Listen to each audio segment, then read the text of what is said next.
Today we wrap up our It's Voodoo Baby triple feature with Wes Craven's voodoo-doomed descent into near-death delirium. Zombies are real, the dead still feel, and we're traveling to Haiti at the height of the regime-ending anti-Duvalier protests to meet the soul-snatching bokor Captain Peytraud in The Serpent and the Rainbow. You're listening to How I Met Your Monster, a podcast that explores the introductions to your favorite movie monsters. My name's Zach. I'm Danny. And I'm Casey. And together we dive into the world of horror to find out how filmmakers have introduced us to our favorite monsters time and time again. This is How I Met Your Monster.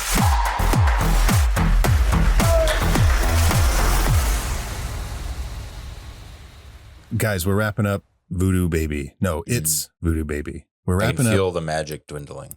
We're wrapping it up, baby. Ooh, wrap it up. That's what they tell you. Be safe. Wrap it up. This is our third and final feature in our It's Voodoo Baby triple feature. Wes Craven's The Serpent and the Rainbow. Finally getting around to seeing it. Glad I did.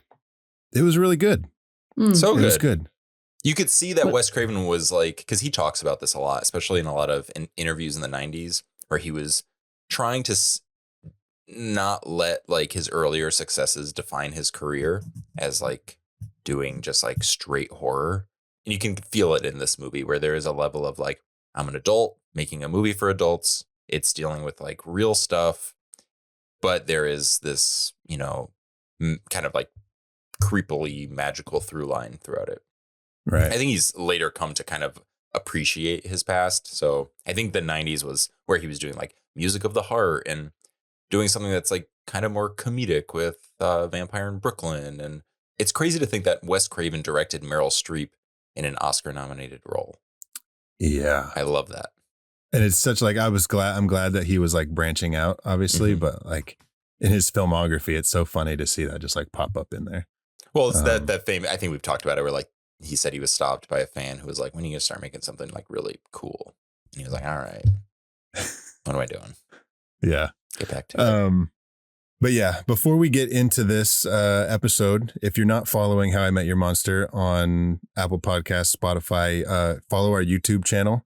All of our episodes are video episodes as well. So you can find us and watch us on YouTube. And check out our Patreon, patreon.com/How I Met Your Monster. We've got a bunch of audio commentaries. Our full back catalog is on there. We're branching out into new bonus content in terms of like, we met the devil recently. We're about to watch Boy Meets World. We're about to watch Boy Meets World, do some TV, some Halloween spooky TV episodes. And so check that out. It's only $3 a month and you get a whole bunch of cool shit. $3. So $3. Patreon.com/How I Met Your Monster. And yeah, this movie, you guys, terrified the cover. I think we've talked about this in the past. The poster for this movie absolutely terrified me in the video store when I was a kid. You know, it's a good poster. The horror section was like where I gravitated to. And like, there was so many crazy fucking posters on these, you know, I'm realizing VHS now that boxes, and Serpent and the Rainbow was one that just like is not that crazy. No. It's no, very but it's like good. It's good. You know, it's a great poster, but it's not like very like, there's you know, something it's not really like a unnerving monster. about it. It's I don't just know what it is either. yeah. I know we talked about it like we thought maybe it was a vampire, but it's not like I was more It's 'cause afraid of of the coffin. vampires. Yeah. Well, I think for me, it was like when I was little, I thought it was a kid.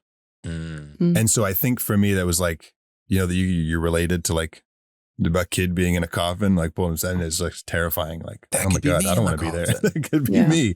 I think the thing that now I'm thinking of all the VHS cover art that scarred me the most as a kid. It could be like a psychological thing where I'm noticing all of them had like a close up of someone's face. So there was this one, Hellraiser scared the bejesus out of me with Pinhead's face. And then another one that comes to mind is Dead Alive. With the lips in the face. Yeah, like the could just be a coincidence. Skeleton but pulling the fact that itself those out, three stand out and they're all just like someone's face on the cover, like looking upsetting. Yeah. Casey, do you remember any box art that scared you when you were younger? I didn't get scared, Zach. Come on. Oh, shit. That's Be right. real. Because Real Casey good. would walk in as like a 6-year-old kid to like a video store, just like push over the shelves and be like, "Where's fucking Hellraiser?" Hell yeah. No, I don't really particularly. Nothing really comes to mind. I remember the video store that I used to go to, and I remember like what the video store looked like. Yeah. And I remember Which one was it? I mean, we grew up in the same area. Yeah, but you would. This was Grzowski's. It was in Springfield. Grzowski's. Oh, Yeah. I remember there was one in Albion that was like right on the corner, and that was small.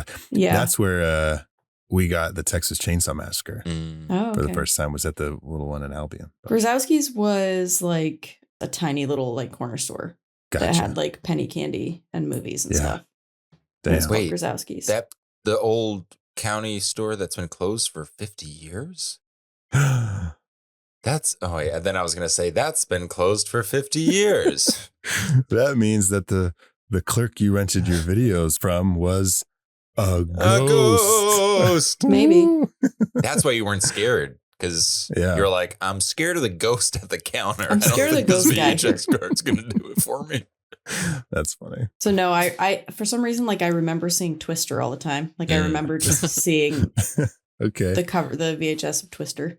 Yeah. But, Were you guys allowed to rent horror movies as kids? Like, was there like Yeah. a certain age where your parents were like, cool, or we're cool, whatever you want? No, like I remember like my video store that I would rent from, they had to like, as long as you had like a note on your account, like Mhm. they had like an account that said like, so-and-so is allowed to rent rated All R caps. movies. Yep. Dude's a freak.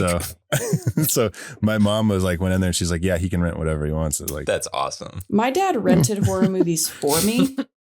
okay. Like would just bring them home. And that's how like I saw Children of the Corn and the Toxic Avenger and stuff. Like my dad Gotcha. brought those home. And Yeah. I don't know if like I don't want to say that my parents were like absent. I mean my dad was for a big part of my life, but then like I was like a latchkey kid. My mom was never Yeah. home. So because she had to work a lot. Mhm. So Some kids will go to like the guy standing outside a store to be like, hey, can you get us a beer? They would go to your dad and be like, can you rent us Evil Dead? yeah. Yeah. yep. Yeah. That's funny. Yeah, my parents were pretty. It's weird. I have memories of horror being so part of my life, but a lot of it was not watched at home. Not that it was like they were like hardcore against it. We just, I don't know. And then I think had a friend. Scream stands who- out for that reason because that's when my Oh. mom rented it and let me watch it. Yeah. Gotcha. I had a friend who wasn't allowed to watch rated R movies, so I had to sneak rated R movies into her house. Did you Like do Detroit like Rock was City. it like the case thing? Detroit where you, Rock like, City. Barney on the cover. Yeah. That was the kind of first thing? one. No, we just didn't tell Just our hit it. parents because we hung out in the basement, so Oh, that's we'd good. always be ready to pause them in case our parents came Mhm. down. It's like the porn thing where you have to make sure the last channel was like Disney. So you hit the Something back. you Yeah. would watch. Yep. You can't just be Mhm. like down, be like, oh, you just happen to be watching the channel above or below ESPN HBO. billiards. Come on. Yeah. We know you're not watching competitive ESPN pool. billiards. I have to like I have to like go so deep as a kid, like learning all about billiards just to make sure like when I come in, I don't look like I'm making it up. 6 stripe corner pocket. See, I become a professional billiards player because I was trying to sneak porn poorly as a kid. If only I knew there was That's a so last funny. channel button, my life would have been so different. and then also like Cree being one of my closest friends growing up, we watched a ton of horror over at her house. That's too. great. And it was like a lot, like a lot of movies that I would not have watched as a kid unless, you know what I mean? Like Maximum Overdrive, Mhm. Christine, like shit like that. I never would have watched that stuff on my own. Mhm. So I think a lot of horror movies I've seen are because of her, and her family used to like her family are the ones that used to tell me that I look like the kid in Maximum Overdrive. I don't know if you guys remember I that. remember do that. remember The that. baseball, he has like the hat on. Yeah, so they used to tell me Skater that all boy. the time. Like the first time we watched The Ring, her brother knew that we were watching it, and he was at his friend's house, and so he called us and said 7 days when someone answered the Amazing. phone. Oh, We were amazing. so fucking scared. Oh, So yeah, that's I think and maybe this is such an obvious thing. I'm sure people talk about this, but like I feel like that's why horror fans are so much more passionate, it seems, than other genre fans, because it's the only genre where you have to be sneaky. It feels like this like adventure you went through. Sure. It was like a turning point. It was very defining of like who you were. So you Yeah. have these really exciting memories. I don't have that with like Overboard Rom-coms? with Kurt Russell and Goldie Hawn. We're like, oh shit, dude, like they fucking he thinks it's her. Like, no, it's crazy. Yeah. She's unconscious. Like, great, awesome. Yeah. Overboard. Of all the movies you could pick, you picked Overboard. That's great. I love it. I love it. Okay, Serpent and the Rainbow. Here we are. We're here to talk about voodoo. Guys, this movie was inspired by a book by a Harvard scientist named Wade Davis, who actually did a lot of the stuff that you see in the movie. Like, he was hired to like go down there and find this drug that basically turned people into zombies. Like, that's like the premise of the movie, and that's actually what happened. You know, we're going to get into like the details of the movie in just a little bit, but I have to ask, like, this drug that he's going to find, right? Yeah. He says he wants to use it to help people. Yeah. Like, that's the whole thing. How the fuck is it going to help people? Well, he said it was like an anesthetic, like to where you can, I don't get it. Like, I think it's also just like a foundational misunderstanding of what this thing is. Yeah. He said like you blow the powder on them, right? Yeah. And then they're like fully there, except they can't move their fucking. But they can like, feel it, right? Yeah, people love that. And so the guy that he hires him is like 50,000 people die from anesthesia overdose or whatever the fuck. So they're still going to feel, if they use this drug, they're still going to feel. So doctors don't care that you're feeling it. They're just like, please don't annoy me when you're doing this. And please don't fucking die on me. So, my God. There's so much paperwork. If you die again, We recently covered The Skeleton Key, which I attested that Caroline was one of like the smartest horror characters that we've totally covered. Bill Pullman in this movie is fucking stupid. He might be one of the dumbest horror characters ever to grace the screen.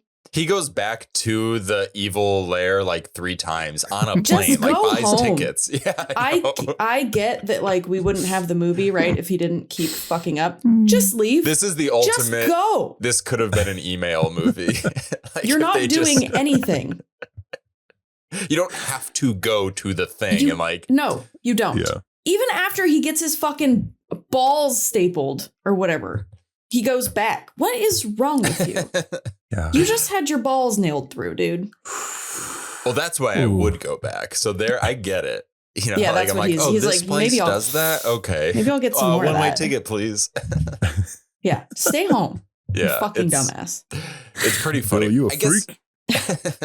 I guess there's something to be said about like these sort of like ignorant outsiders, basically. I mean, that's true. You know, Yes. it's like they you think truly, they can, obviously, don't understand the power of what's Yes. going on. Yes, Yeah. they don't understand the danger of it. They don't understand like maybe, you know, it's like their hubris of being that maybe we can manipulate it. Yeah, it does this. Maybe we can make it. It's like, oh my God, like Right. the gamble that the pharmaceutical industry will make on things without the consideration of health or True. humanity is terrifying Right. Yeah. and frustrating. I mean, another question is like, how is he going to recreate it? Yeah. Yeah. Because Doesn't make he knows sense. the process of how they did it. Yeah. Yeah, but you're going to do that over here? You're Every going to... time. Well, You're gonna- exactly. Yeah. Yeah. Like he knows like all the shit that they had to go Are you through gonna with like build a dead lab bodies specifically and all to- this like magic. And then to he was like, curate yo, all of it? how are you going to? There is a world in which like there is a cool movie there where like Yeah. a company acquires the stuff already and then starts doing it, and then a patient like who doesn't know what it is and then discovers what it is after already getting it could be cool too. Yeah. You know, because in this one it's all very much like, yes, he's an active protagonist, which you want, but he's like actively setting himself up for failure. You know, it's Yeah. silly. I mean, it's not silly. Like the Yeah. movie's great. I love it. It just as a person, he's just an idiot. Yes. Yeah. I wonder how much the real man went back. How many Yeah, times sorry, he went back? guy. He just So went the that's one actually, time. speaking of that, this is where I was getting wires crossed when I watched the movie, because I remember specifically, I think I may have mentioned this in a previous episode, where I knew it was based on the book. I knew there was like real stuff that this was inspired by, but I very specifically remember Wes Craven saying that there was a producer or someone on the film who went down, or they did like location scouting or something, and then came back and started like selling all of his belongings to these people. There, this guy that he met down in Haiti, and he was like drugged up and all like weird. And apparently, he had been given something.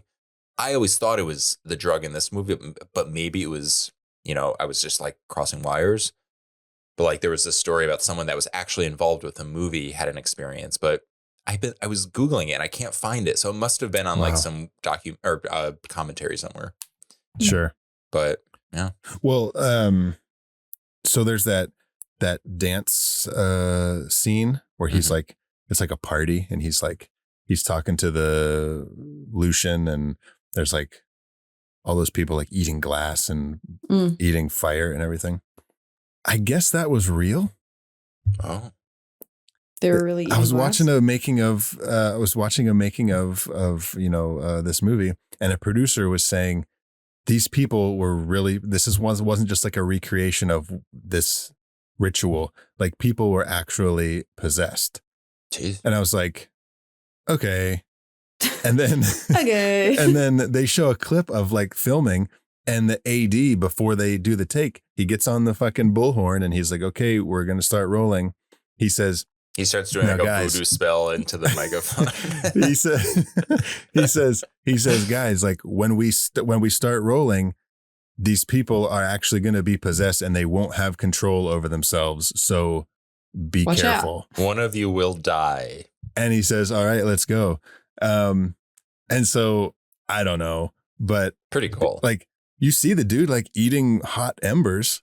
See, this and, is I know it's a movie and there's ways to fake it, but like there's like poking the guy with That's the pins more... and they're eating the glass, which they could eat fake glass.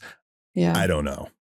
I know there are people in real life that eat glass, so it's possible. I don't know. This is how our generation believed that Tide Pods. Marilyn Manson took out his ribs so he could suck his own dick. We're just like, yeah, he did. Apparently in this movie, it's all real. No, I'm just kidding. I just love that like our generation is like, we're so scarred. Like, wait, what is it? Because I believe it. I mean, it seems legit. And I think it's all the power of, like in Skeleton Key, belief. They believe it's real, therefore they've trained themselves to sort of enter this mental space. The mind is a very powerful thing. And that's what Wade Davis, the author of the book, was saying in an interview, that he was like, yeah, to us, it's like a drug and whatever, and it's doing the stuff. But like to the people of Haiti, like who practice this voodoo culture, they're in the voodoo world, like they believe it. Like, and it's a belief system. And he who's even to mentioned, say it isn't real? We've talked about this a lot in our past 2 episodes here about the negative connotation that voodoo has or whatever. And even Wade Davis in the interview says like voodoo is like a beautiful religion that people practice and it's great. The voodoo, like the negative voodoo that you see is like a very small thread that runs through like the whole thing.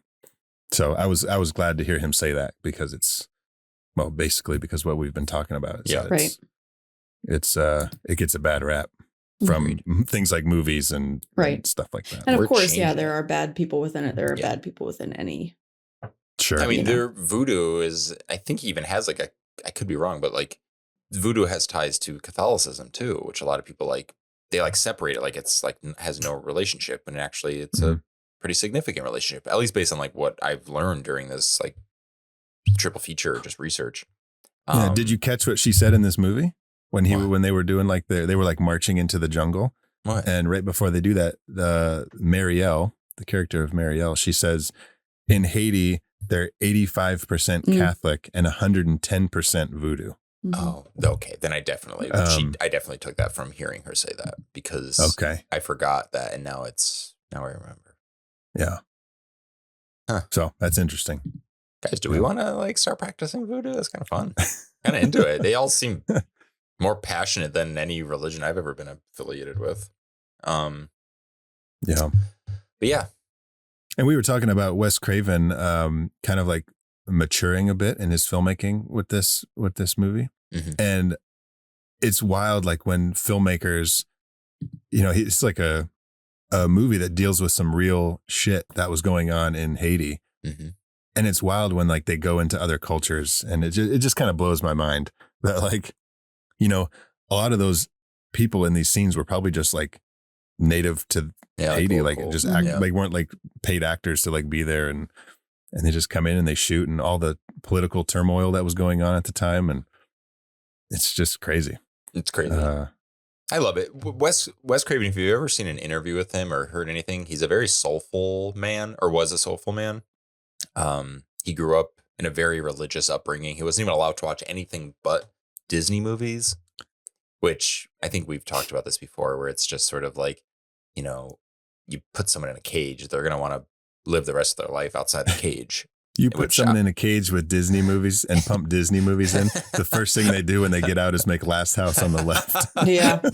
Literally. As their debut. It just created an appetite for him. And he's always been trying to, even Last House on the Left, he's tackling like pretty intense issues, like taboo topics that people probably don't want to confront.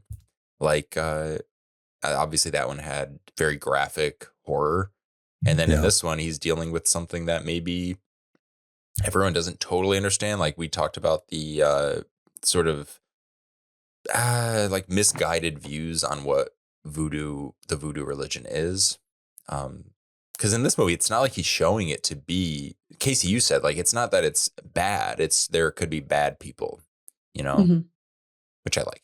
He clearly respects the culture, and it's not like we're going to enter another world and the other world's terrifying. It's like, no, it's just, you know, some bad apples like everywhere. Yep.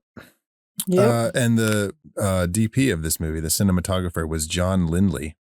Oh, I think this was the best looking Wes Craven movie ever. It's really good, but it's like different. It's like some of the shots they took, I was like, I know they say like you shouldn't, a good director, like you shouldn't see what it is that makes him a good director. It's like all invisible.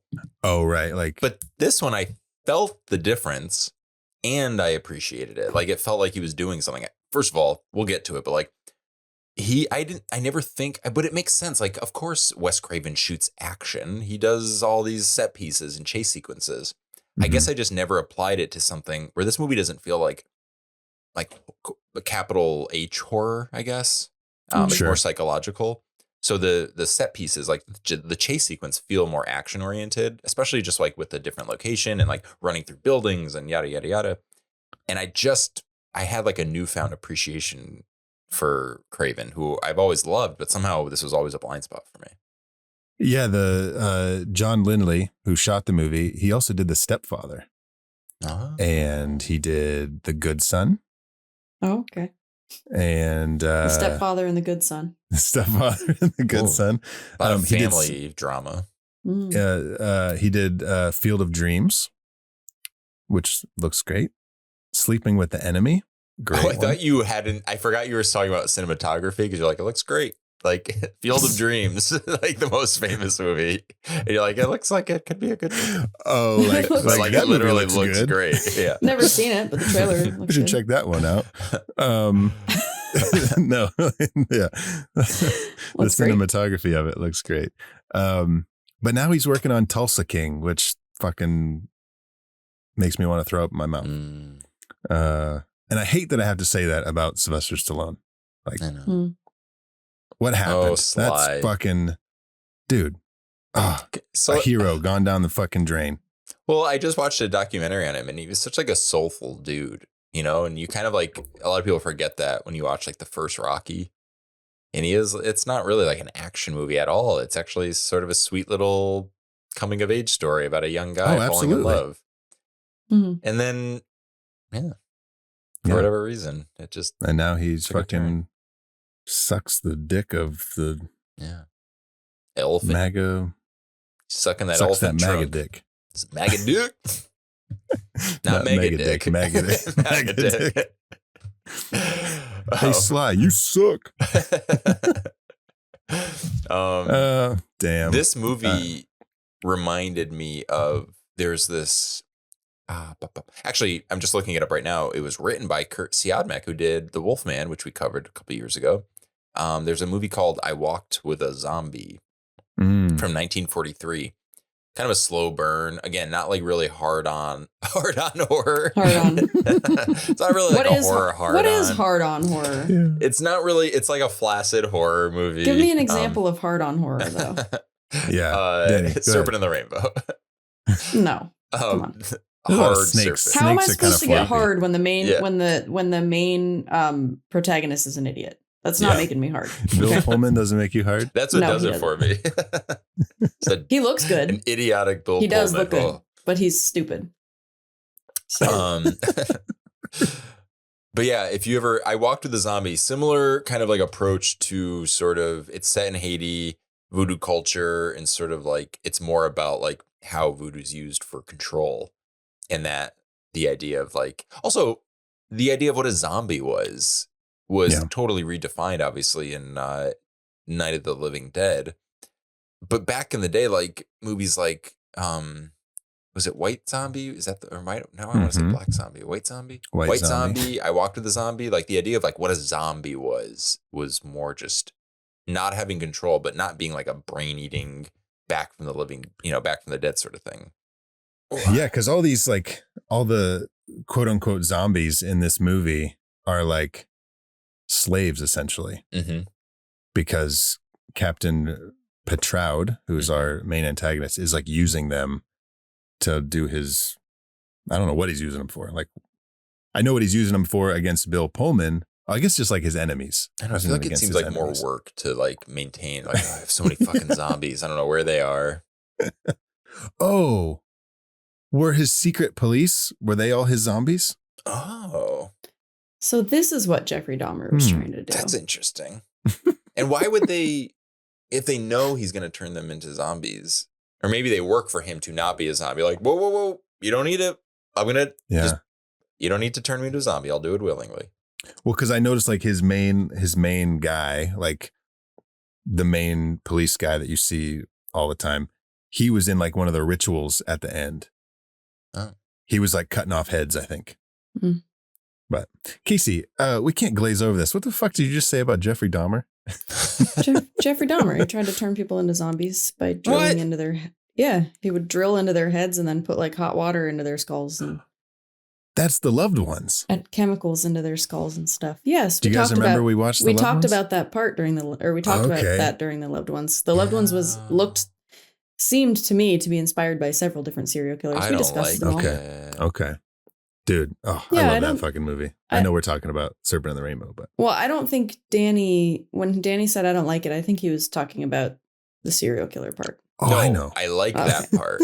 Oh, okay. You don't like the movie. He Yeah, hates no. The Loved Ones. He Okay. loves Jeffrey I'm drilling Dahmer. someone's Okay. head later. I actually was in trouble. I was like, is it In a different boiling way. water or is it cold water? So I'm actually feeling better that you confirmed it. But I didn't like this movie. Danny's just is what I was skipping trying over to say. everything that I say today. I keep saying things and Danny just Wait, doesn't- what did you say? You said I'm drilling someone's head later, and I said it in a different way. Oh, they have a word for that, and I don't know if it's appropriate to say it. Skull fucking? Oh God, what a horrible term! It's so intense. It is very intense. It's like so And- aggressive. And sharp. It just seems sharp to Yeah, me. I feel like it and hurts I don't like it. Both of us, both parties are hurts. harmed in this. All right. Jeffrey Dahmer was not successful, by the way. They all died. Oh, okay. Well, So, But he wanted- a he real wanted a sex lose-lose situation. A classic Yeah. lose-lose. Jesus Christ. So, Danny, Yeah, you had not seen this before. never. Casey, had you seen Serpent and the Rainbow before this at all when you were a kid? No. No? Okay. Do you I want to know saw- how I felt about it? Because you guys already talked about how you felt about it, but nobody's asked me. Oh, Casey, I'm so sorry. I'm so sorry. Casey, Well, I had written to Zach. I was like, "Don't ask. don't Ask ask Do Casey. not ask Casey. We cannot know." He's like, hey, let's not talk to Casey this whole fucking episode and see what happens. Well, that makes sense. Casey, how did you feel about this movie besides Bill Pullman's character? So I honestly, I wish that I wouldn't even have said anything about you asking me because You hated this movie. no, I didn't hate it. I don't know. It was fine. I don't Ah. regret watching it. I It's felt another one where you feel nothing about it. well, yeah, but I mean, I know that indifference isn't necessarily a good thing, but I think in this instance of watching movies, it's better than like me being upset that I wasted an hour and a half of my life. Sometimes movies are just like airplane movies. Yeah, it was fine. I don't want to say my issue with it, but like there were several times in this movie where I literally would pick up my phone to like see what time it was, and then I'd look back at the screen and have no fucking idea what was going on. So, you know, there was a lot that might be on me. Yeah. But yeah.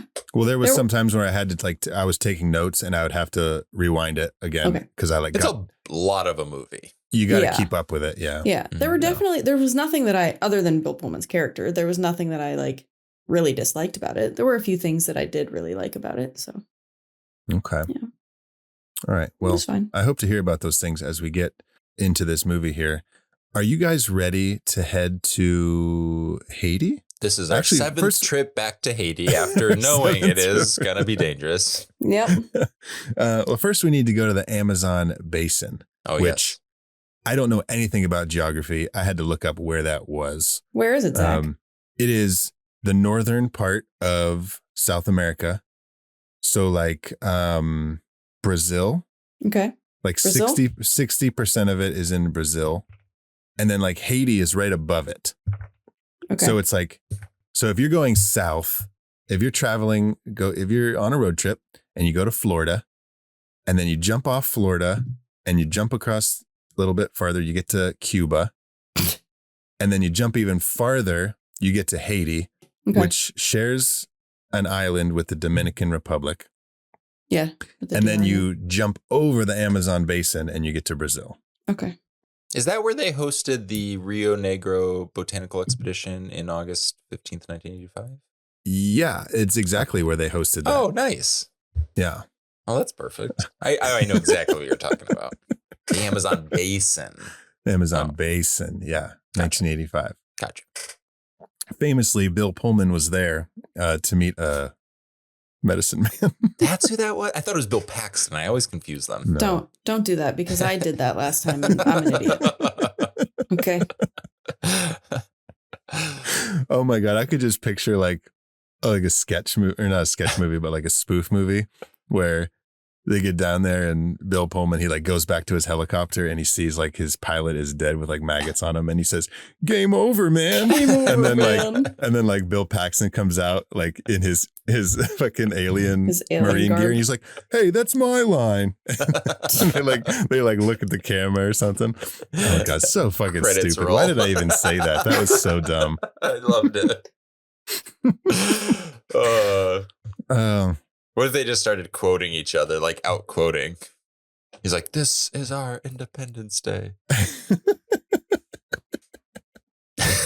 That's what he says at the end, like when the people are like uprising. And they're Every Bill Pullman movie ends with him screaming that, and then right before the credits. Which, I mean, I think Independence Day is probably my favorite Bill Pullman role. Yeah, that's pretty good. Casper's pretty good too. I'm not a big fan of Bill Pullman. Just Lost Highway is a trip in that one. No, but I like Casper too. Casper's good. Casper as well, not Casper 2. Is there a Casper 2? Casper Meets Wendy. That's the with, sequel? Hilary Duff. Yeah. Oh. And I think the villain in that movie plays a good witch in that. It's very confusing. As a kid, I was like, is this connected narratively? Because I'm confused. Little 8-year-old Danny's just like, this is some bullshit. At least address it. All right. Well, let's go to the Amazon basin and take some drugs. Well, let's get drugs blown in our face. That's the best way to do it. You take drugs and someone blows in your face? No, the drugs are blown into my face. Oh, I see. No, I take drugs and then get blown. Can we boof them? Are we boofing drugs? Wait, how do you boof? You boof the drugs. Danny. Danny. Danny, yes. Danny, come on. You boof the drugs while someone blows. You know what boofing is, Danny. So like, is the drug put on your butt and then they like blow it in? Boofing sounds like blow, like boof. Like, I mean, boofing is taking pills up your butt, taking drugs up your butt. I was about to just take it too far, and I decided. So I thought this what was were you about. gonna say? Like gape your pink sock and blow the drugs in there? What? Well, yeah, I don't know. You said you were gonna take it too far. You know. What did you just say, Casey? Zach, I don't know. You don't told say me. it. I don't want to hear it again. You told me to be extra raunchy. Nope. I'm just doing my job. I don't like it. I don't like it. I don't want it. Just do it. Oh God. I'm just doing what you told me. Okay. Well, yeah. No, I did tell you to raunch it up a bit. So Now let's get our here we pink are. socks to the Amazon basin. Jesus. Ew.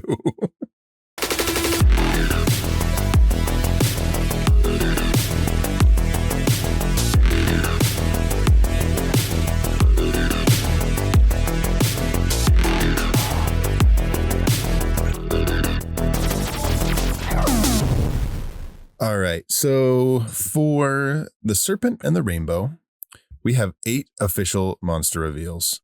If you are new to the show, a monster reveal is any time that a monster is revealed to us as an audience member or to characters in the movie. And Serpent and the Rainbow has 8. Danny, now it's your time to shine. Can you read the synopsis of The Serpent and the Rainbow from IMDb? An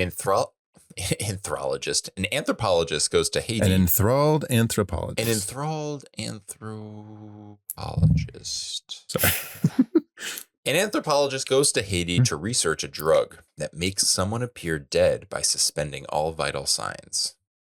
Okay, here's where I have a question. Yeah. He takes the souls, right? Mm-hmm. But they're not actually dead. So this was fucking me up this whole movie because I think because I hadn't seen it, but I'd heard about it so often, I had kind of like created a version of what this movie was because people are like, it's based on a real thing. It's real. It's real. It's real. So the whole movie, I was expecting it to not go into the supernatural. So with that, I don't know. And I don't understand the rules. We thought you were going to have some like really profound like answer for this. No. Like, I've got no idea. Yeah, because it just dawned on me that like they do these drugs and they bury the people, but then he's like got their soul, but how? Because they're not actually dead. Maybe they're it's like limbo. Unconscious. It's sort of like they're in Or prison. not even unconscious. They're just like Their heartbeat slows down. You could argue that like if they fully died, God or the devil gets them, you know? But like while that's he's true. got them suspended, it's like, you're mine. You know, you're not quite alive, but my quote unquote magic can keep your soul contained within my control. Yeah. Yeah, I mean, if you're saying like, because to be fair, I don't remember any of that anyway, since I don't have a clue what was going on with this movie. It's all about rainbows and yeah, I don't know. the gays like are... I said, gay snakes. I don't know. So, oh, Casey. Zach, are you serious? The penny drops. Since the day Danny picked this movie, I have been waiting to make gay snake jokes. I just realized where the gay part came from. Yeah, rainbows. Rainbows. Yeah. Zach, can you do me a favor? Where's the gay part come from? Can you answer me that? But, gay well, part. you know, this movie opens up by saying the rainbow is a symbol of heaven. So the gays come gays from heaven. going to heaven. God gave us gays. Do we want to just read the whole... Danny's like, do we want to get into that right now? Let's get into it. But no, Casey was, yes, I want to read that, but Casey was in the middle of something. Was I? I don't know. We're understanding gays. The soul thing. Yeah, I mean, he has their soul. I don't know. Why would they need to be dead to take it? Yeah. Do you know what I mean? I mean, he wants control of it. If they died, then you don't get control of it. The soul leaves. The soul goes away. Yeah. So don't they have to still be alive in order to take somebody's soul? I guess I'm fucked up because I'm thinking like, how does he take their soul if they're not actually dead? I've already got it. I guess in my like questioning, I would assume that like if they were dead, he could take their soul. Like that doesn't make sense either. So Yeah, if they die, if so you I don't die, know why your I have soul a leaves. problem with it because it's all just belief and supernatural anyways. Right. I'm going to explain it to you guys. This is a classic Ursula the Sea Witch from the Little Mermaid situation.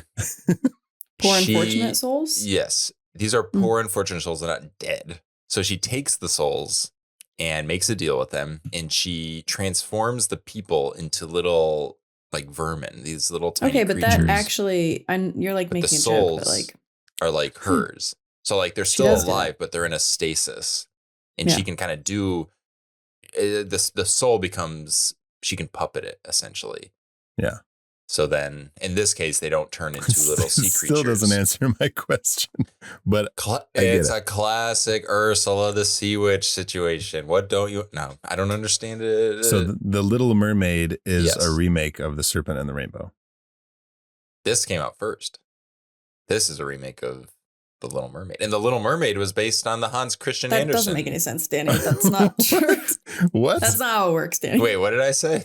You said that this is a remake of The Little Mermaid. Yeah. When did The 'cause Little Mermaid this came out first. Little Come on. Mermaid came out in like 88.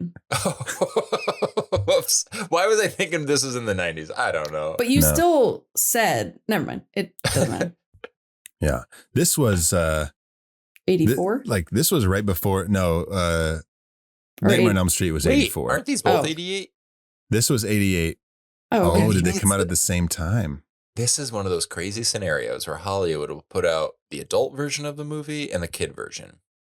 So this is just the adult version of The Little Mermaid. It's the same rules. It's when you not, though. think They're about not it. the same at all.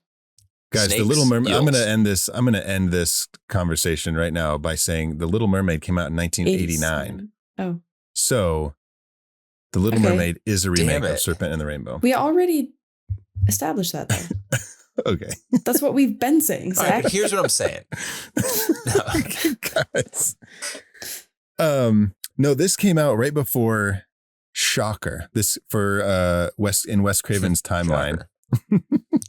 This was after Deadly Blessing.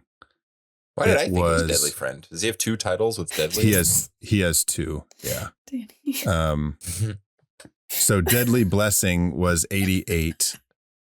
Guys, I'm not watching. Are you guys doing something stupid while I'm reading? shit? No, No, we're what being are you talking mature, about? Zach. Um, Your head's going a crazy place right now. Deadly Blessing was in 1981. Deadly Friend was in 1986. And then Serpent and the Rainbow was 88. Guys, Jesus What, Christ. Dad? Zach's like reading this like important information. We're just throwing up gang signs. And then Shocker was 1988. Stop. I can't. I have to say 1988? Shocker. How am I supposed to shock with these nails, guys? Oof. Oof. That's a stabber. Ripping and tearing. Oof. Jesus Oh, God. Christ. Okay. Hey, just doing my job. I don't like it. Casey, I promoted you to Raunch Master, and now Yeah. I need to demote you to Raunch. What's below Apprentice. Master? Apprentice. Well, I'm still a Padawan. raunch, so you have Raunch to take away Padawan. that title if you want me to quit. The Skywalker. Skywalker. Raunch. Skywalker raunch. I was gonna say the Skywalker Ranch, yeah. In the Okay. legends of voodoo, the serpent is the symbol of earth. The rainbow is the symbol of heaven. Between the two, all creatures must live and die. But Mhm. because he has a soul, man can be trapped in a terrible place where death is only the beginning. Now, did they actually read that like that? No, they don't read it. Okay, I didn't think so because I was like, but the way you said it, Danny, I was like, this sounds like it should be in a movie. It's like it was like I was being inspired by John Larroquette in the Texas Chainsaw Massacre Mm. and the American Gigolo, the actor who plays the Gigolo from The Mummy, who does the opening of The Mummy. He was in Mummy. He was in Deuce Bigalow, Male Gigolo. Rob Schneider. Yeah. I Yes. said American Gigolo, so you're probably thinking of Richard Gere. Rob Yeah. Schneider. I know who you're Oh, but talking who's about. the guy? He's also in Resident I'm Evil just kidding, you guys. I know Apocalypse. that Rob Schneider was in the Mummy. Rob Schneider only was in The Mummy to read the opening narration. Oh, I wish I could do a Rob Schneider impression right now, but There's another fucking what a fucking punk. MAGA I know. piece of shit. Rob Schneider. God, they're everywhere. Jesus. There are dozens of us. We need Casey's Long Island, Boston. To read for what? for this can you read intro. Can you read this little bit from the opening of the movie in your Long Island accent? Okay. I don't remember how to do it. What did I say? Like, Boston. Boston. Boston. Mwah. All right. In the legends of voodoo, the serpent is a symbol of earth. Earth? Earth. The rainbow is a symbol of heaven. Between the two, all creatures must live and die. But because he has a soul, man can be trapped in a terrible place where death is only the beginning. I love that you found it. I love that it started out shaky, but you worked it through it until you found it right in the middle. That was the great. character like growing as it was happening in full form. Long Island. Boston? Where am I from? Who knows? We don't know. Yeah, okay. That's where my question came from, being like, okay, they're not actually dead, so like how is he taking their souls? But I don't know. But Bill Pullman's character is Dennis Allen, Dr. Dennis Allen. And he even says in the movie, he said this, the soul begins and ends with the brain. He's basically like, we just made it up as people. Which is a great way to set it up, because then you can sort of, the soul becomes a sort of like malleable thing that is not convenient, like plot convenient, but it shows that like the American characters in this movie, like we don't get it. Like we're so clinical and it's the same with money. The skeleton key, them not believing. Yeah. And then he has to go into this world where it's very much a belief system that like the soul's a thing. And then he kind of, along the path, his thinking of souls kind of changes. But let's see, our first reveal. Oh yeah, that's what we're here for. Okay, so this is before he gets to Haiti. This is when he's in the Amazon basin. He meets some, they call him Shaman Anhango, the most spiritual man in the Amazon. And I guess he's just sort of like going, because do they drug him without his knowledge? Or he kind of is he drinks it himself. That's right. So he's like they tell there him to he be has like, to. Yeah, it's interesting because before I'm getting ahead of myself, the first reveal is Dr. Dennis Allen when he is like hallucinating after having these drugs, and like zombie hands like come up from the ground and pull him down into this tunnel. Danny, you and me were talking about this off microphone, but like it's almost like the helping hands in Labyrinth. They're like pulling him down through this. You want to go down? You know what else it's like? Yeah. There's this show called I Survived. I don't know if you guys have ever seen it. Heard the title, but never seen it. Okay. So there's a spin-off of it called I Survived Beyond and Back, and it's about people who have died for a few minutes and come back to life. Okay. And there was a man who swore that he went to hell, and this was what was taking him there. Jesus. Yeah. Like hands pulling him down. Yep. I don't like that. It's very like Day of the Living Dead with the hands when she has the dream, and like they all come out of the Day of the Dead. What did I say? Day of the Living Dead. Day of the Dead. They come out of the wall. Yeah. That's a great scene. Okay, so we're establishing Dr. Dennis Allen as not only is he a doctor, but he's clearly open to kind of experimental medicine. He's like in the research phase, and he's willing to kind of put himself, as an active player in his research to understand it, which is cool. It's a good way to like introduce your character. It's like, even if he doesn't know he didn't do it willingly, he kind of did do it willingly. He probably anticipated like there is something within this, religion, this culture that might be not quite what I'm expecting, kind of like he's going there like with his inhibitions down sort of and just open to it. Yeah. The guy says, he wants you to drink this because he wants to show you something. And so he takes the drug and I have a question. Why did he see Captain Peytraud in his vision? I thought he was Amazon there. Basin?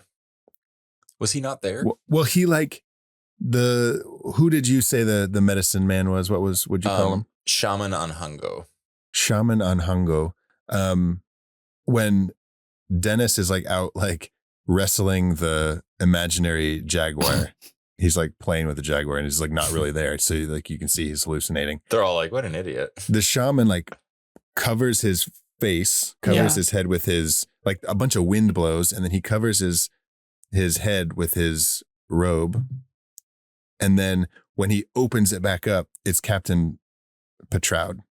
Theory, maybe when someone enters, like, maybe it's like, it's sort of, there's like a thinning of The veil? protection, I guess. You enter, he's kind of like entering the spiritual realm, sort of, by being in this sort of thin reality, you know, like it's sort of the in-between.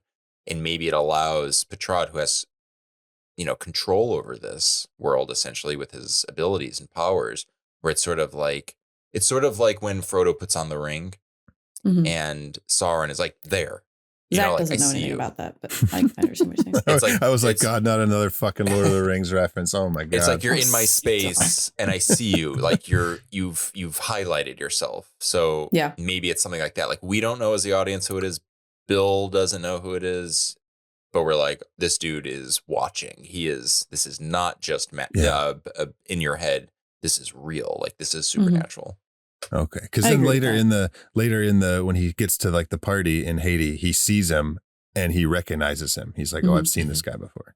Cause this is our first official reveal. So like we were just going in thinking we're considering this the first reveal because it's our first introduction to Dennis's character kind of dealing with these hallucinogens. But actually we do get our first glimpse of Peytraud, and I guess my brain wasn't kind of registering that. How does his helicopter guy die? Great question. Yeah, I need that answer because it made what he just went through like wrong. Incredibly traumatic though, too. And then he doesn't care, comes back to the United States. Yeah. And then goes back to Haiti. It's whatever. I didn't understand that at all. I wish they had set that up as like, it's all actually legit. And then it becomes scary. Like the hallucination itself is the scary thing, not what's happening in the real world. Yeah. He says something about like something other than basically something more sinister killed my pilot. Right. That makes sense. But whatever. It's, I feel like it does. And maybe I'm reading too into it because Casey, I feel the same way about you, where it almost like kind of like took me out of what the movie was. And it was adding another layer where I'm like, oh, why? What's significant? When it's like, that should be separate. Right. Let us digest this information and then we'll learn the movie and then he can go back and then we'll see the threat. Yes. Because the hallucination itself was, you know, you had room for scariness there. You didn't have to put another. Yeah, they were like two separate things. It was very I was confused too. I was like, weird. I get that they're setting up like there's like volatility, I guess, within just the locals. Yeah. Yeah. But it makes it seem like they're all bad by making it associated with this particular event. And it made me wonder, like, how long was he hallucinating? Because the dude's got like maggots on his face. Yeah, so, like, I thought the same thing. It was confusing. Well, they weren't even like a week. They weren't maggots either. To be fair, really? They were mealworms, but mealworms. Like, so yeah, it might have just been like a filmmaking thing to be like, oh, this guy's dead, and just to make it a little bit more horrific than it really is. 100%. You know what I mean? Just to give like a little shock value. Yep. In the very opening of this movie, the screen turns to red, and then the camera pulls out, and we're coming out of the top of a red coffin, which I thought was very cool. Like given the nature of this movie, that the camera work, you know, at the beginning, like it's almost like it's about zombies and stuff, and we're rising from the dead out of the coffin, which was neat. Then we get the guys with the guns, like stealing the coffin, and then they burn it, and it's like a whole thing. Then we get Christoph on the slab being examined. They stick a needle under his eye to like basically all these Horrible. things to see if Just he's tickle actually him. dead. You tickle a Just guy, tickle him. you're up. And then when they bury him, you see that a single tear is falling down his face. And it was like, Mhm. it made me like hold my breath, right? I was like, oh my God, this fucking sucks. Casey, What? you've been on a Billy Madison kick lately. Oh, yeah. Well, to be clear, I haven't watched the movie in a long time. So Okay. it's Billy Madison gifs, because if anybody, they're all just really funny. Yeah. People, But- the Billy Madison gifts are criminally underused. Criminally underused. Yeah. Did you notice the little Billy Madison, I want to say cameo in this movie? Mhm. Did you, Danny? Oh yeah, Teresa What Merritt, part? who plays The lady. Juanita Okay. from Okay. Billy Madison, plays Who is Simone she? in this movie. I don't know. Is she the? She's the maid in Billy Okay. Madison. You can, And- or I'll be your snack pack. I'll be a snack pack. Yeah. Her? Yeah, her. A line that I say all the time, and I just said it like 3 days ago. He says, "You can stay home from school and help me shave my My armpits." I'll go to Okay, I'll go to school. There's one other line she has in the movie, and I can picture her saying, I can't. Like there's a da-da-da-da. There's Oh, a whole lot it's of- not. I'll be your snack pack. It's. I thought I was your snack I pack. thought I was just snack pack. Yeah. But yeah, she has a little role in this movie, and I was like, "Oh yes, Casey's gonna love this because of Billy Madison." Oh, I didn't notice, That's but funny. it's again because I haven't seen the movie in like years. For real. Sure, yeah. I can actually picture who she is now in this movie that you've said that. So Oh no, That's funny. Now I'm just looking up her on IMDb. Oh yeah, when she's like, "Oh, that boy's a fine piece of work, all right. It's a fine piece of ass too." fine piece of ass too. It is so good. funny. I love it. Okay, so we've established that these people are essentially being buried alive. My notes. He's being chased by a jaguar. Oh, it's a friendly jaguar. Oh, he's just tripping. It's like, I was just like so confused. Yeah, I had a roller coaster of information, I guess, when I was trying to figure out later if he actually got his fucking balls or Oh yeah. fucking penis spiked into. Oh.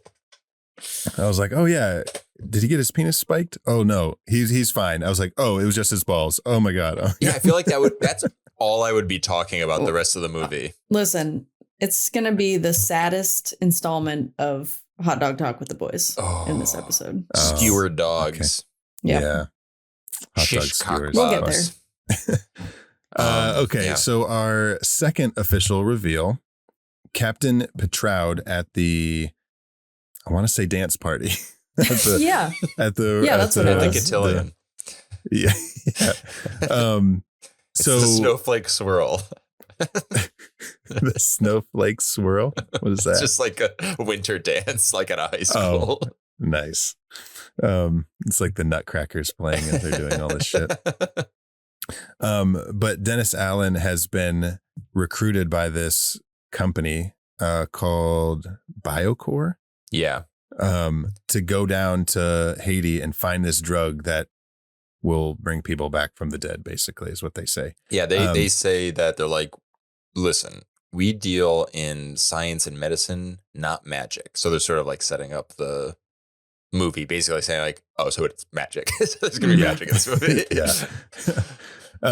And I guess like this meeting actually took place, according to Wade Davis, with, he was actually assigned to go down there to do this. But he said it was in a Manhattan penthouse and it wasn't at like a fucking corporation, but he was like, yeah, this conversation actually took place. He's down there now. Yeah, and it's a very fun setup because when he's there, he finds the Christoph's death certificate from 7 years ago.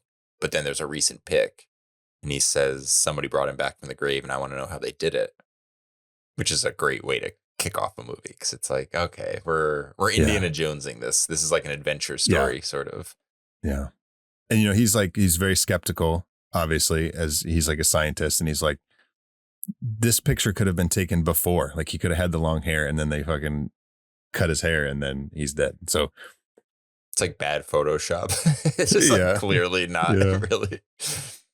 So they go to this. He goes down there. He meets Marielle at the what? What are words? What are words that I'm trying to say? Ward. Psychiatric ward. And he meets another person who was apparently brought back from the dead, and her name was Marguerite. Nobody knows. Oh, and Marguerite. There's another thing that happens here. He sees Marguerite and he like looks in her eyes and he gets like scared of something. Did you guys notice that? And then No. yeah, Maybe there's he like sees something. Maybe there's like a. he looks in her eyes and she, they're like lock eyes, and like the music and sound effects get very like, there's like chanting and stuff and drums, I think. And then he kind of like shakes away being like, okay, I don't want to talk to her anymore. And you notice that he's like uneasy now. So maybe they're kind of like establishing like he sees like there really is something, and like it's there. Like what are they? It's like eyes are the windows to the soul. So maybe there's something. Where does subtle. he meet Marguerite? Right when he gets to the psychiatric ward, he meets Marielle. She takes him around to meet the patients. That's why I'm getting confused, because Marguerite and Marielle, and I'm like, she was dead. Yeah. But in our second reveal, they go to this this dance party, and people are, as we mentioned at the top of this episode, like these were apparently people actually being possessed. But Captain Peytraud comes in, and he meets this guy, this voodoo priest named Lucien Celine, and he's kind of like giving him the lay of the land. He's sort of like the Sala. He's like, welcome to this place. Here's what's going down. I love that this has turned into an Indiana Jones episode. I'm going to just try to keep finding it.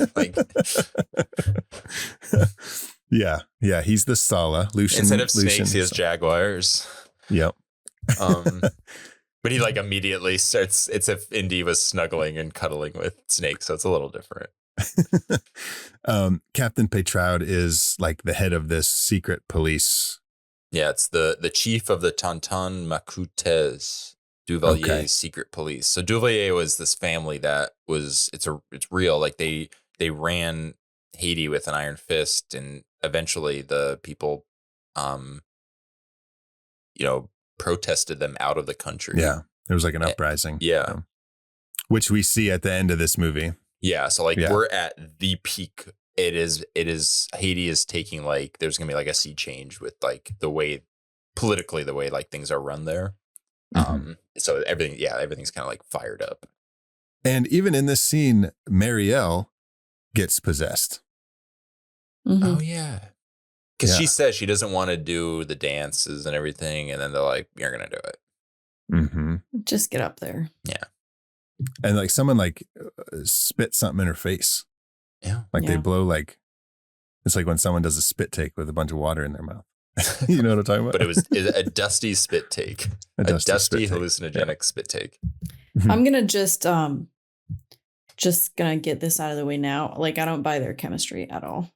Okay. I know there's some movies where like that don't need a love story. Yeah. And this is one of those movies, just didn't need it.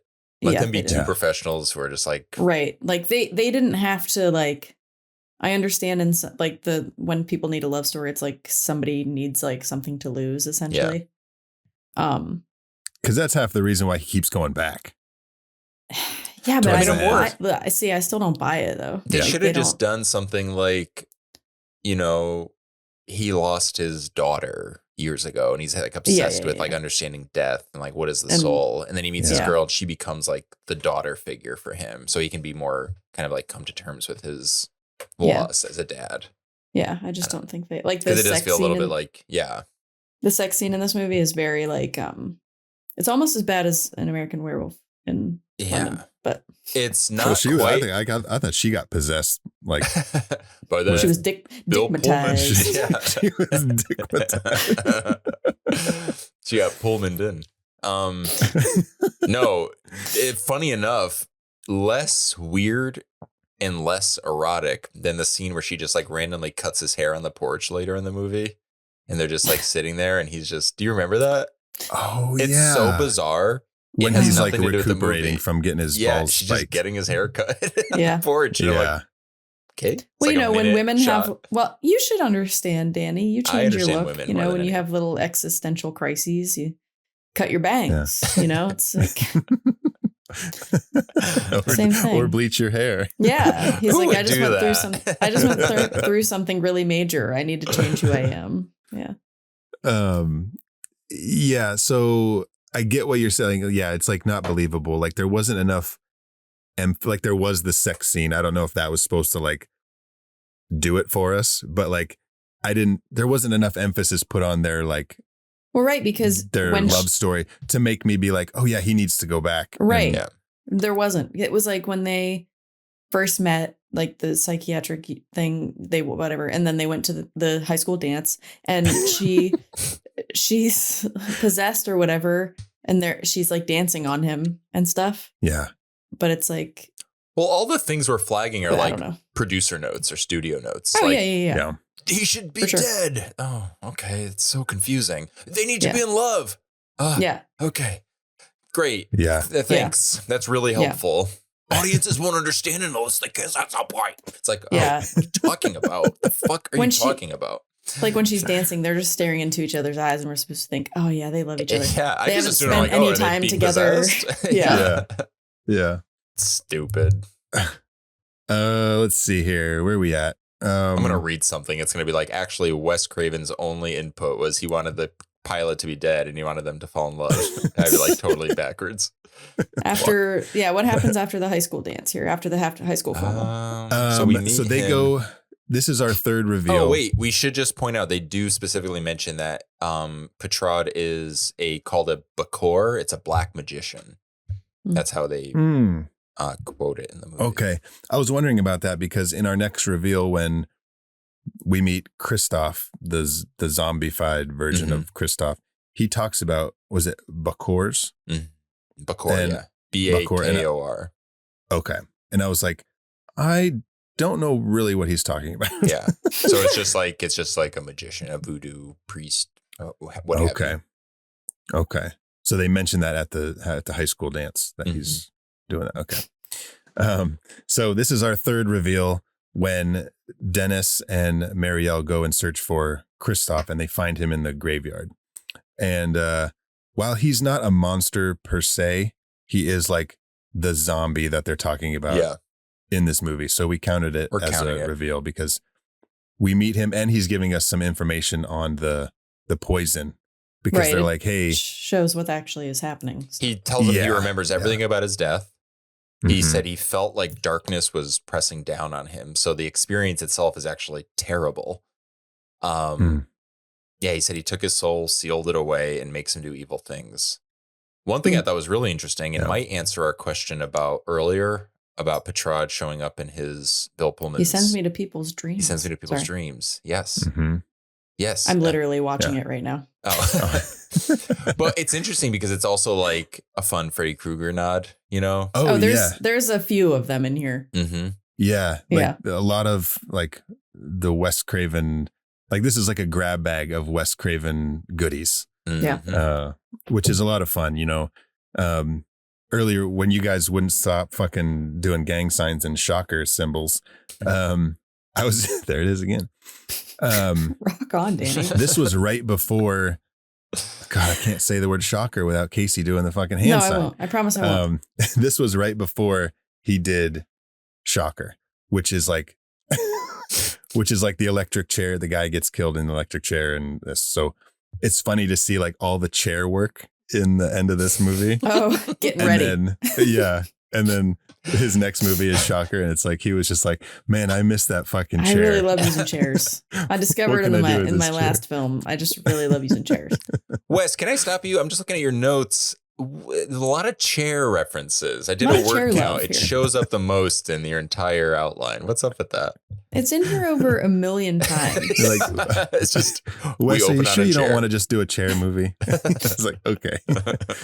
Which, if you guys haven't seen Shocker, it's a lot of fun. Like, have you guys seen it? Not Shocker. That one. I've never seen it. Check it out because it's fun. I just remember I've seen it in a lot of like, they talk about it in like the 100 scariest movie moments, but I think it was just because he did 100 movies and they just wanted to show him being like, what does he say? He's like, no more Mr. Nice Guy. Yeah. And that's like his calling card. No more. Okay, let's see. So we've met Christoph in the cemetery. Number 4. Right before we get to this reveal, we establish that he's learning more about the drug. He meets this dude who says he can make him the drug, and he ends up becoming kind of like his sidekick for a little bit. Yeah. What is it? At first, Mozart? he's like kind of like They call him Mozart. Yeah, Mozart. He's like kind of twisting his leg a little bit, but then you find out that it's like, oh no, if Dennis is like serious, he can actually like hook him up. Yeah. Which I love that actor. What's the actor's name? Jennings something? I like him a lot too. He was in Witness. He was. Wait, was he? He was Harrison Ford's. Oh, fucking Indiana Jones. He was Harrison Ford's partner in Witness. I love Witness. I just watched that the other day too. I don't know how I missed that.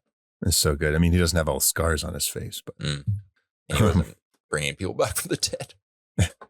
Yeah, I called him, until I learned his name, I called him the cockfighting man. The cockfighting man with the powder. Called him Mr. Cock. Yeah, Cock so he says he can give Dennis this powder that, brings him back from the dead, and Dennis doesn't really believe him, so he marks the goat. He marks like his hoof. Mm-hmm. His hoof? His hoof. His hoof. His hoof. Yeah. Hooves and hoof. Hooves and hoof. Okay. So he marks the hoof of the goat with a pocket knife, and so that I'm he cracking can come back. up on my notes here. I'm just putting, because sometimes there's movies where a lot's happening, so I'll put down like really specific plot details. And this one, bartender will do ritual for $100. Dennis just wants the powder for $500. Bill Pullman has never looked better. So handsome. Dennis gets the powder. I just had to make a note for myself. Like, wow, he looks so good right here. I thought he looked very good too. Yeah. In this movie. I thought he was very cute. I was reading that as you were talking. I was like, that's so stupid. God, I mean, he does have that. What do you call it? Dickmatized? Dickmatized. You guys have been hypnotized. I guess it would be dicknutized, right? Yeah. Hypnotized. Dick doesn't. Dickmatized just rolls off the tongue better. Listeners, sound off. Should it be dickmatized or dicknutized? Yeah. Let us know in the comments. Or simply hypnotized by that dick. By that dick. Yeah. Well, guys, let's right now, while we're asking our listeners to chime in on dickmatized or dickmatized, let us know if you've been dickmatized or dignitized by us by leaving us a review on Apple Podcasts or Spotify. And then confirm that you've been undignified by listening to us talk about this. Yeah, if we've dicked you up, if we've dicked you up at all, whether that's good or whether that's good or bad. Oh God, I don't want to bad dick you. That would be no. Dicking down is good. Dicking down, it's okay. Dicking down is good. What does that mean? Yeah, he dicked me down. It means he fucked me good. Down, come on, Zach. Oh, if we've dicked you down, he blew that back out. Yeah. If we blew your back out with any of our recent episodes, leave us a review on Apple Podcasts or Spotify. If Zach's gonna text us tomorrow morning, guys, we got banned. I'm sorry, we can't do this anymore. If you've been fucking possessed by our Bill Pullman dick action, if you've been possessed by Bill Pullman's dick, if you've loved the shockers, if you've loved our shocker talk, shocker talk with the girls. Hot dog talk with the boys and shocker talk with the girls. That's funny. I'd rather talk about hot dogs. Same. All right. Well, let's see. We get the dead pig in Dennis's room. Perfect. Wait, I just realized, guys, Perfect that segue. should be our new logo. Is a the shocker, but it's all hot dogs. Okay. Well, Danny, I know you hate AI, but I know. Sorry. It's like the most niche thing ever. Our new logo is just Danny doing the hot dog thing, doing the shocker, but he's got hot dog fingers. It's so confusing. Right. What is the show about? I don't even know anymore. We get the dead pig in Dennis's room, and he gets like you can see that the walls are closing in on him while he's here in Haiti doing his research, because the secret police that have kind of just been like,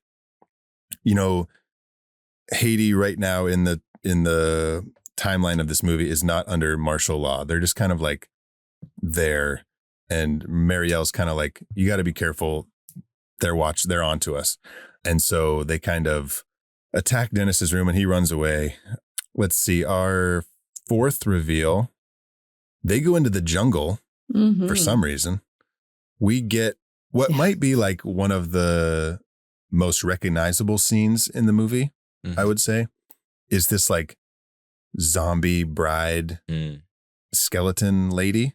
Are we not going to talk about the snake first, though? Because, this is called The Serpent and the Rainbow. Well, yeah, but like the snake comes out of her mouth. I think we see the snake earlier and then we see it come out of her mouth.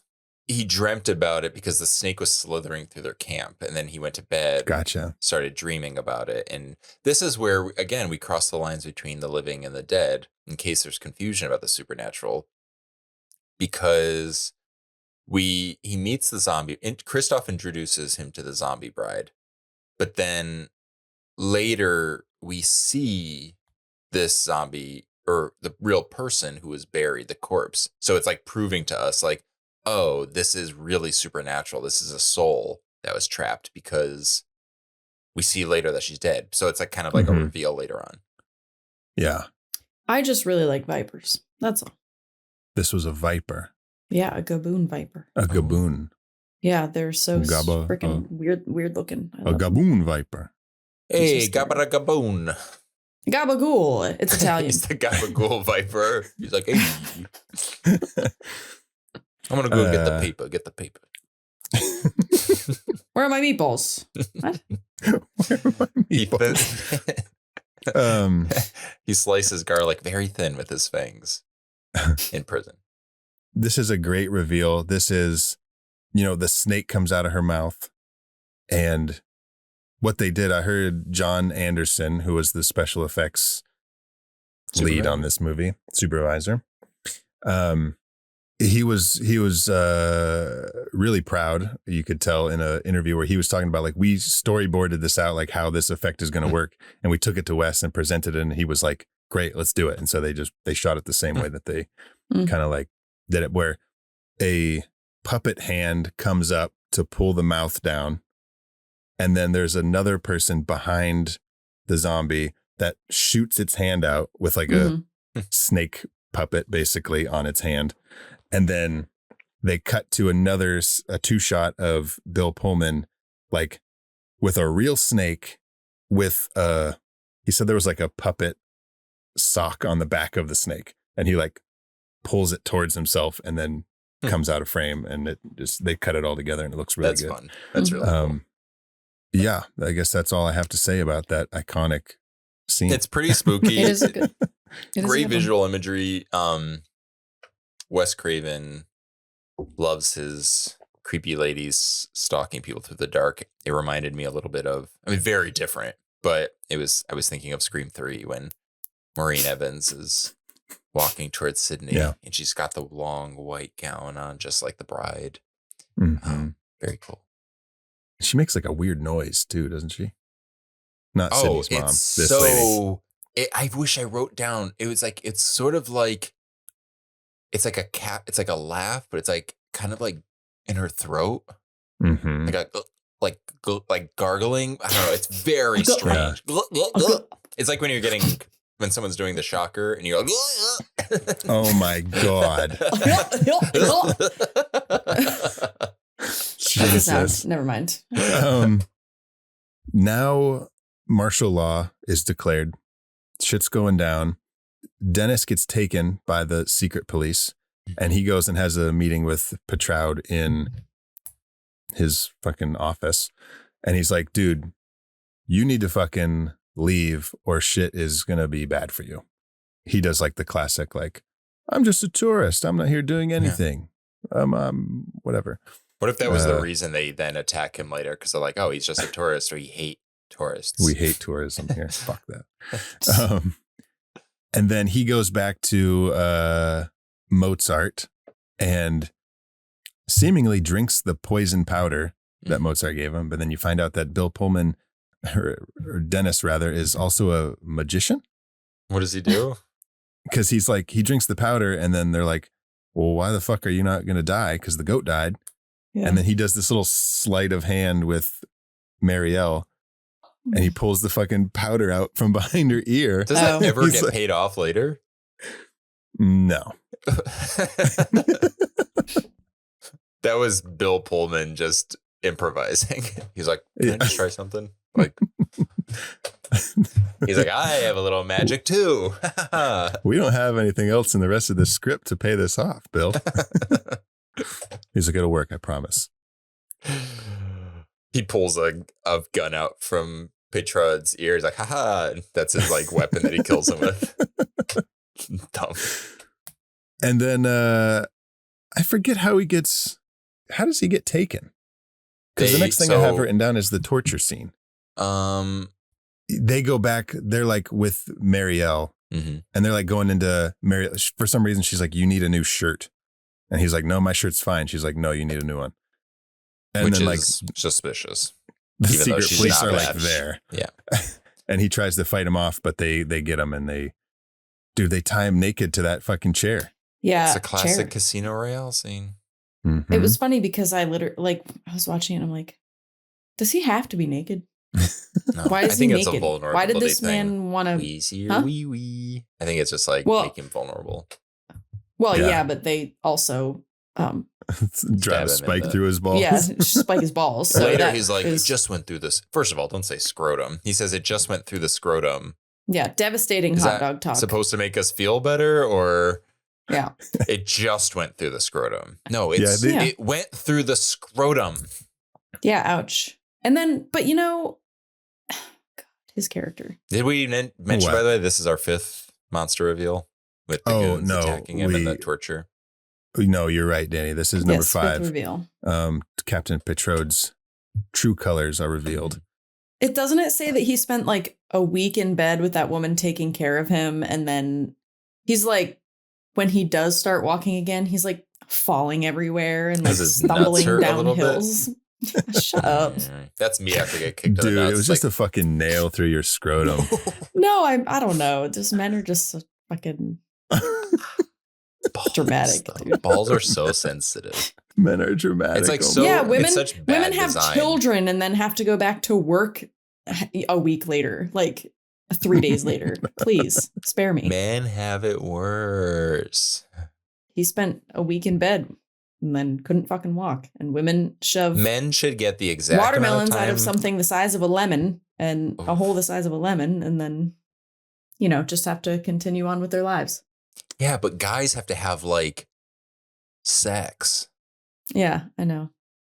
So like, you tell me who should have. Your scrotum isn't involved in sex unless you're putting dogs in the bathtub. I don't want to know what that is. What? Ew, I don't. Putting dogs in the bathtub. Casey, where do you get your information? Like, where do you know all these things? Dogs in the bathtub. What does that mean? Putting dogs in the bathtub. Let's break it down. Your dogs. I thought dogs were your feet. Like your dogs are barking. Yeah, my dogs are barking. So you put your feet in, what's the bathtub? Maybe a toilet.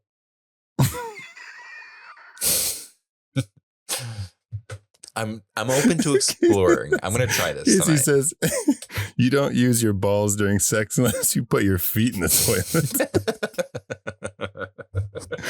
What is happening? Okay. You guys want me to tell you? Please. I suppose. I don't. It's when you put your balls in your partner's asshole. How? I don't know. There's so much like, I guess it would have to be. You could like rub your balls on your partner's asshole. I mean, that depends on their pink sock, don't it? Maybe it's people who are like more open to butt play, who can like really open their butt stretched out. And then you kind of just like drop your balls in. There's a good chance that this segment gets cut. Why? I'm doing my job. I may cut it myself from the episode. God. Okay. On that note, You guys asked. Okay. Okay. We do learn a bit about this drug. Do you guys want me to go into how it all happens, how they make it, what it's made out of, all that good stuff? Yes. Tell us the process of the 3-day. So it takes 3 days. It's a cocktail of herbs and minerals. We've got poisonous sea toad, aka Bufo marinus. It's she says that it's made more toxic if you frighten it with a stinging sea worm, which is so specific. So I'm assuming the stinging sea worm is the only thing that can scare a poisonous sea toad.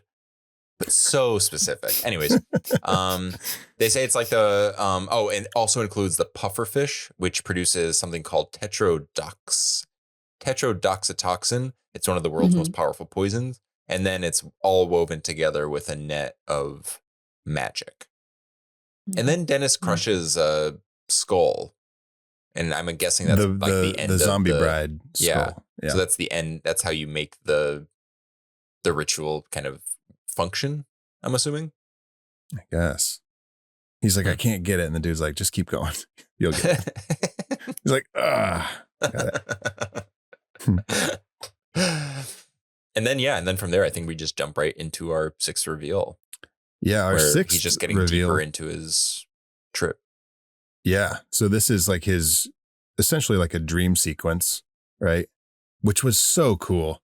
So cool. The way they did it, and he's like, just all the visuals of how he was like being buried alive, and you know how they played with the sets and the camera, and like very Nightmare on Elm Street. Totally. Yeah. It's so satisfying when you see a filmmaker kind of doing something he's known for, and it's done differently but just as well. So it's like, this dude knows what he's doing. It's so fun. It's like to be in safe hands with like a good artist is always so nice and satisfying. And I saw in an interview like Wes Craven talking about this movie, and he was like, it's basically like the making of was when it was filmed while they were filming it. So it's basically like a press tour, like, you know, he's doing press for the movie, like he wants to sell it, but he's just so confident in being like, this movie's he's like, it's going to make you jump out of your seat. He said, you're going to be on the edge of your seat and you're going to jump out of it sometimes. And I just love that he's like so confident, you know, and he's not the only filmmaker that does it. Like a lot of film, you know, they're trying to sell their movies, they're going to be confident, but I don't think I could ever be that confident in something that I made. I'd be like, well, like I want it to be scary, but you know, like hopefully you guys get scared. Yeah. He's just like, I'm going to scare you. I can't even allow people to pay for things that I've made. Do you know what I mean? I like make something and someone's like, ooh, I'll give you. No, just have it. You immediately refund them. They're like, I didn't pay you. It's not worth any money. Yeah. All right. If that's lesson learned, we should start taking some inspiration from the late Wes Craven. Yeah. Because it clearly worked. Mm-hmm. Yeah. You know? Be proud of your stuff. Yeah. Yeah, and like he's in the fucking coffin, and then it starts to like fill up with blood, and he's screaming, and oh gosh, I was just like, I was watching it, and I was like, don't go in your mouth, don't go in your mouth, don't go in your mouth, because I was like, yeah, heard that. But he wakes up. Have you, Danny? He wakes up next to who he thinks is Marielle, but as he takes the blanket off, this was fucked. It's Christoph's sister, and her head's cut off. And so basically he's being framed because then the secret police bust down the door and they take him, basically say, you need to fucking get out of Haiti or you're done for. Like we're going to, because they take a bunch of photos and they're like, we're going to release these photos. You're going to be a murderer. Here we go. So they set him up and they kick him out of Haiti. And then the greatest thing ever, when he goes to Biocor and he's like, hey, I got it. And they're like, cool, let's call it Zombinol. Wait, did I miss that? Oh my God. Dorks. Yeah, they're doing like tests and stuff and running. And he's like, you know, the body's slowed down, but the brain waves. They're just going to rebrand with everything. They're like, wait, who's someone who, our phlebotomist are now, they have, they're Dracula-timists. And it's like, oh God. They're just leaning into all the monsters. Oh, before he gets kicked out of Haiti, Peytraud shows him all the jars of like the souls that he has, Mhm. because they like keep them in these jars, like decorated jars, with Just like Ursula. just like Ursula. Oh my Mhm. God, Danny. Disney You're a is genius. a fucking thief. But they're all like decorated with personal belongings to the people. I love there's someone there. It's either Peytraud or someone who like an assistant or an intern who like has to decorate each pot to make it look like it belongs to the respective person. Yeah. Do you think his is decorated with his scrotum? It's just it's a ball with a nail in it and like Ew. the US flag, like all these like really obvious like markers. It says pull, don't push, LOL. Well, when you see his, did you We're notice pulling what it. was on his when you see it? No. I don't. It was fucking his remember his what it was. watch. Oh, Because later he gives the he watch gives it to Mozart, and then Mozart. Mozart later gets his head cut off. Yeah. And So many fake heads in this movie. yeah. So many fake heads. Mhm. It all looked good though, which was nice. Yeah. The effects I liked. But like I'm You don't always think so. very forgiving of movies, especially horror, when like the effects Well, when maybe you- aren't There's, super Yeah. great. but they still didn't look good. That's I don't fair. care, That's fair. but So he's back in Boston, I assume. Boston. Boston. Boston. The hand in the soup, guys. The hand in the soup. Very Drag Me to That was Hell. cool. This scene reminded me of when Yeah. the eyeball comes out of the cake, and which I really enjoyed. This was a great Yeah. scene. I actually forgot. I was telling Zach earlier off mic that this is when I think the edibles started kicking in. And I was like, what the fuck is happening in this movie? I was like, where am I? Because I'm looking at my notes and I was still not sure if this movie was supposed to be for supernatural or in his head. So then it got to this point. I was like, oh, Yeah. it's gotta So be. It's real. you get the cool hand in the soup gag. But this is actually our 7th official monster reveal. This is where Deborah attacks Dennis, because Deborah is the wife of this bokor guy, and somehow she gets possessed by Peytraud. Don't know how, but she does. She jumps over the table, tries to stab Dennis. But like, why is Peytraud still fucking with him when he's gone? Oh, yeah. Oh, because he realizes that he stole the powder. Yeah. That he took the medicine back. And so, And because in he this jumps, scene, he jumps up on the table and she Yeah. speaks, and it's like Peytraud's voice.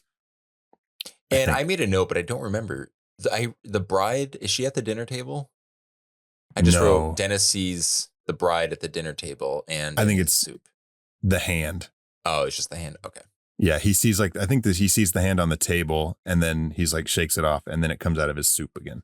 But yeah. she's being possessed by Peytraud somehow, and then she like starts freaking out, and they think it's a seizure. Yeah, it's a seizure. She eats glass and grabs a knife and tries to stab him. Just she a eats seizure. the glass, yeah. No big deal. Yeah. No big deal. I love though that he was like, he excuses himself from the table before that, and he's like, or from the living room, and he's like, I need to get some air. And then they go into like a kid's bedroom. Yeah. To like have this conversation about We have a lot of air in this room. Oh, go into Billy's room. He's got better air in there. Oh, good air, Billy. But yeah. And then immediately on a plane back to Haiti. He's like, Mhm. this reminds me, I should probably go back. Yeah, the guy trying to kill me possessed a lady in America across Which the I guess fucking- does make sense, because now he's like, this is like, it doesn't matter about the borders. It doesn't matter about distance. Yeah, but what did he think he was going to do? Did he think Yeah. he was just going to go back and be like, hey, sorry. I guess it is just like, okay, Here's I your have to Zombinol. deal with this. Here's Like, your Zombinol. I'm either going to die here without any defenses, or at least go down into the lion's den and at Yeah. least have a shot, even if it's a slim chance. Just like Indiana Jones. Mm-hmm. Just Got to like go him. back into the lion's den, the heart of the lion's den, to get the fucking He's just Grail making this diary. up as he goes along, you know? zing, Danny. That was Ding, good. ding. Thank you. Let's see. Hey, anything goes. Okay, buddy. Okay. Hey. Don't. Just Zach, let it go. No, you should have said Zachary. Oh, yes. We named the dog Jack.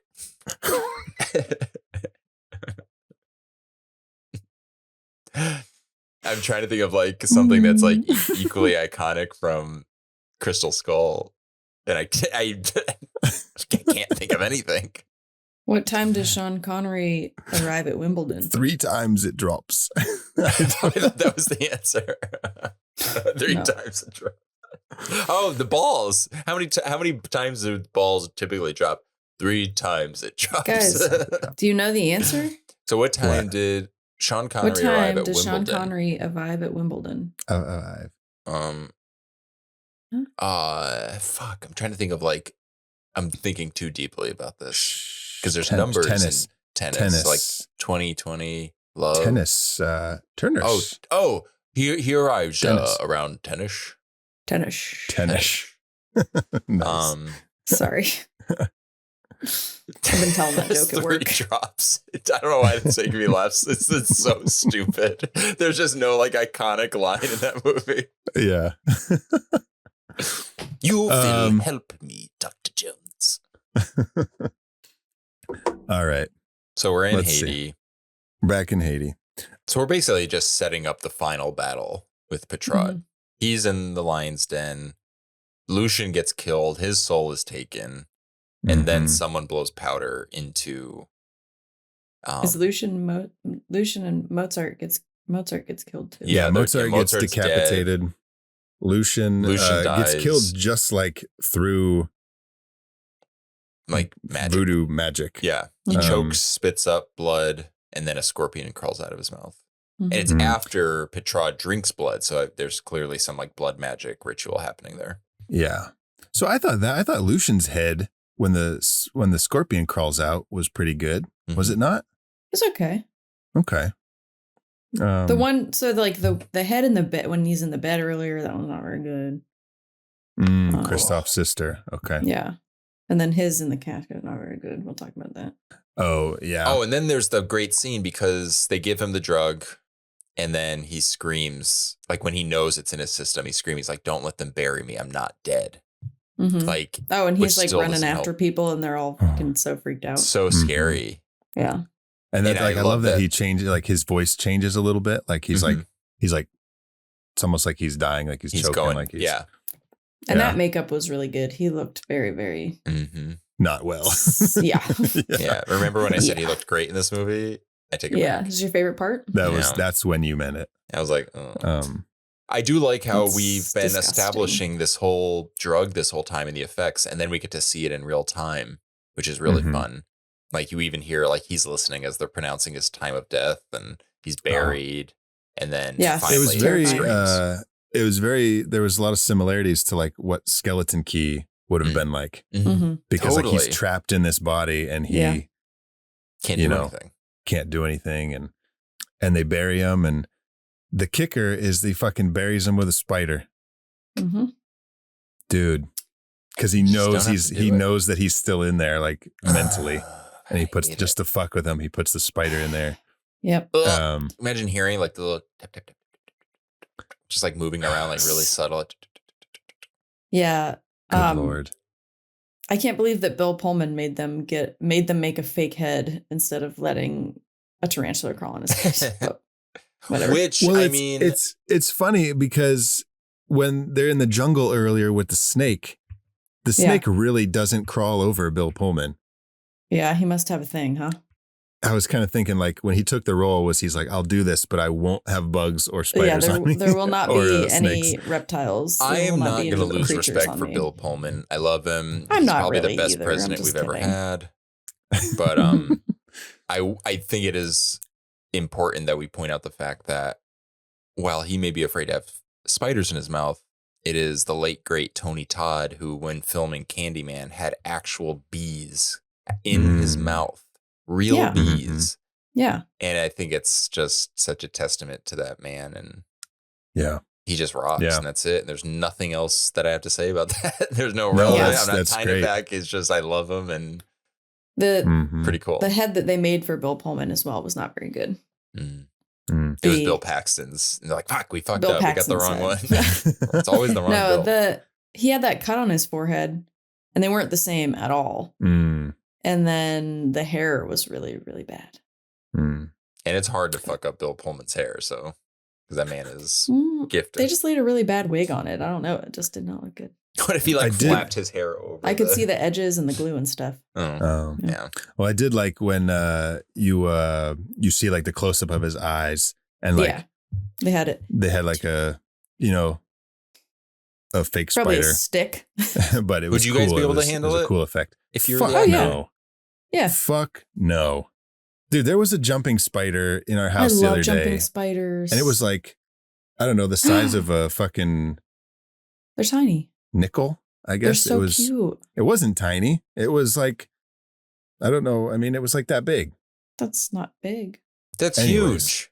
Yeah, it was big. That's what I would consider like above average. I was like, no fucking way am I dealing with this. They're so cute. I had one that used to hang out on my bench at work.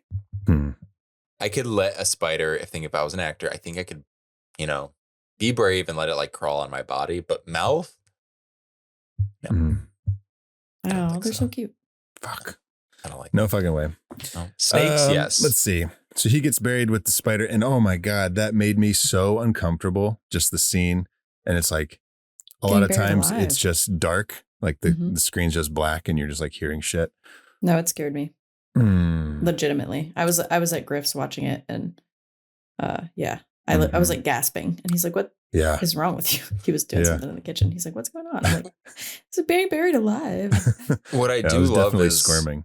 I love how it's sort of like by making him weaker and more subservient to Peytraud, Christoph tells him how he's like, you see things the living can't see. So it's almost like they do get like special powers too, which allows them to stand up against Peytraud in a weird way. Like they are kind of like in his circle for better or worse. So Peytraud is kind of like creating vulnerabilities for himself by gaining power, which is fun. It's sort of like selling your own soul. I don't know. There's just something fun there. Sure. Yeah. But Christoph saves him. He digs him out and he's like, "You're alive." Or he's like, "You're a zombie, but like you're okay," or something like that. No big deal. No big deal. He's like, "It's all right. It's all right. I'm a zombie too." I got good news and bad news. The good news is, hi, you're here. I saved you. The bad news is you're technically legally dead. Bad news is it's way too late. Yeah, it's too late. Not too late to be dug up because like we just did it, but why did like now in like this finale? Why does Peytraud like? Why did his hair turn white? He's just really He's really jacked into up it. on power. Okay, so this is our 8th and final monster reveal in the Serpent and the Rainbow. This is where things are kind of like, Dennis goes back to wherever Peytraud lives or His works. lair. His lair. Yeah. And he sees like the fucking chair again, which becomes like a character. Which right? chases after him. Chasing him around. But shocker. So he's in this setting, and this is our 8th reveal. This is where he meets the zombified, dead, possessed Lucian. Yeah. Right. Who like pulls his own head off. Yeah. Not the Which best was like fighting technique. Wait until you see this. Shit. But it was a fun effect, I thought. Like pulls. It's almost like The Thing, right, where he pulls the thing and the stuff stretches and it's goopy and gross. Yeah. That was cool.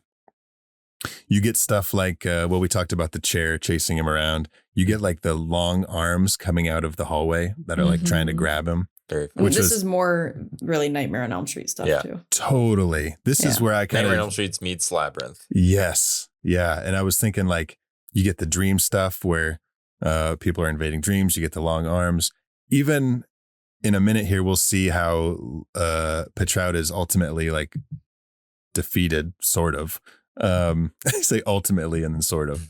But, even I know Wes didn't have anything to do with this, but in Nightmare 4, where like the souls come and attack Freddy and rip him apart. This is like Peytraud gets attacked by his own, by the Wes was souls. like, that's a cool idea. I'm going to do it better. Yeah. Why didn't I think of that? But there was my question, because Dennis, you know, him and Marielle, they break all the jars and the souls like go and attack Peytraud and essentially like disintegrate him, right? He like disappears. And then all of a sudden he's back in the flesh attacking Dennis and can like take punches. I was very confused. Maybe it's sort of like like when you watch a movie, it's like, again, like speaking of the Mummy, when he's like, he's mortal now, like he no longer is like in control of this power. Okay. So they were like force fields almost. Now it's gone. And now he's, can stab him and he dies. Well, yeah, like I can buy that. But like he went somewhere, like he disappeared. He was on like a stack of skulls. Zach, you can't expect people to just stick around all the time. Yeah. That's true. I need to. That's the reason. I like Dennis's like Jaguar spirit too. Corny as hell. It's so corny and I love it. So corny. I love it so much. Yeah. It's like his spirit. Did you say spirit animal? Yeah, it's like his spirit. What is it? animal. It's kind of like, I made a note earlier because I was like, what is this? It's like kind of representing his fears, but then he overcomes his fears and he's like playing with them. But why Jaguar? Like, there's nothing to set up like why, which is fine. I'm not picking it apart. It's just funny because now I do want to understand it. But Bill Pullman, what animal do you think Bill Pullman would be? I feel like a dolphin. Or I thought you were going to say donkey. A donkey's closer than a jaguar. Because Bill's like sweet. He's got that sort of like golden retriever energy, but there's a little like thing. There's a little look in his eye. A little slipperiness. Yeah, like he wants to do something. Not too dangerous, but not kosher. So dolphin. That's Bill. So a dolphin. Dolphins are like cute, but then they're like, I gotta get you. Oh yeah, like, they have sex, right? Yeah, with humans. That's all dolphins do. They're really sweet, but they do have sex. They rape humans. Oh my God. Wait, why does that sound familiar? I feel like it's a thing that went around the internet a while ago. I don't know how true it is. Maybe we talked about that on our 1408 episode because that was maybe I'm sure we talked did. more about dolphins than on that episode. Yeah, I'm sure. We normally talk about dolphins just the right amount. Dolphin talk with just the right bills. amount. Yeah, so the jaguar comes out and attacks, and then Peytraud's back in the flesh, and him and Dennis are having like a fucking fist fight. Almost said food fight. Royal Rumble. And then he puts Peytraud back in the chair, or not back in the chair. He puts him in the chair and something spikes him. Telepathically. He uses a giant He spikes his scrotum with a nail right into his nut. It's like, it's so funny because it's like the most unexpected setup and payoff in this movie that you could never expect. Exactly. You know that scene when he gets stabbed in the balls? Wait until the ending. He stabs the other guy in the balls. Like, oh, okay. Weird. I do love though, like earlier in the movie, it's just like implied and then like he mentions it and whatever. But in this, when the chair kind of like takes him away, like you see the spike in his crotch area, his testes. I thought that was cool. Yeah, and then he gets swallowed into the floor and that's it. That's it. And that's it. Then we get is there a freeze frame at the end? Yeah. That sounds about right. His face as he's getting stabbed in the nuts. He's like, ooh. It just freezes. That's like the ending of a sitcom. Yes. Everywhere. But we ended our previous episode, Child's Play, with one of the best freeze frames in cinema history. Oh, yeah. Oh, no freeze frame in Skeleton Key, sadly. No freeze frame, no. Damn it. Well, guys, that's Serpent and the Rainbow. So glad we watched it. Literally 30 years in the making for me, which is pretty cool. Okay. Yeah. It was good. It's, not what I thought it was going to be when I watched it, like as a kid, and I didn't really care for it then, because I didn't really, I just wanted more Nightmare on Elm Street stuff. Monster, scare, run.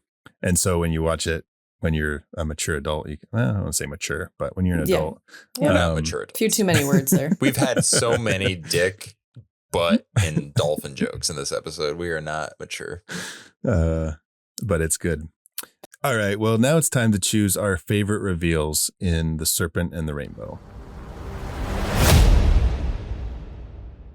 All right. We'll do a speed round recap. Let's see. Okay. Speed round recap. Here we go. Number 1, Dennis enters the obelisk. What? That's what it's called? That's a Labyrinth reference. Oh. Because of the helping hands they pull in. That's great. Number 2, Captain Peytraud at the high school dance party. Number 3, Dennis and Marielle meet Christoph, the zombie. Number 4, Dennis meets the skeleton snake bride lady in the jungle. Love it. Number 5, Dennis sees Captain Peytraud's true colors and gets his fucking nuts testes spiked. Yeah. Ooh. Number 6, Dennis dreams of being buried alive. 7, Deborah is possessed and attacks Dennis. Deborah coming out of nowhere. Deborah. Taking over. Deborah. And number 8, Dennis meets the possessed zombie Lucian. And he gets his head fucking pulled off. Let's see. Danny, kick us off. This was your pick for our It's Voodoo Baby triple feature. What's your favorite review? I spoiled this already. My favorite pick is The Zombie Bride.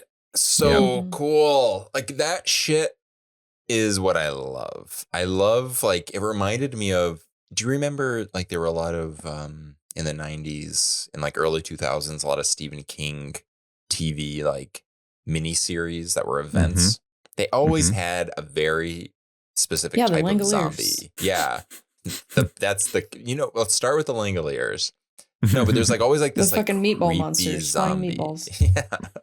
Imagine if this movie, like the voodoo monsters were just like the meatball monsters from the Langoliers.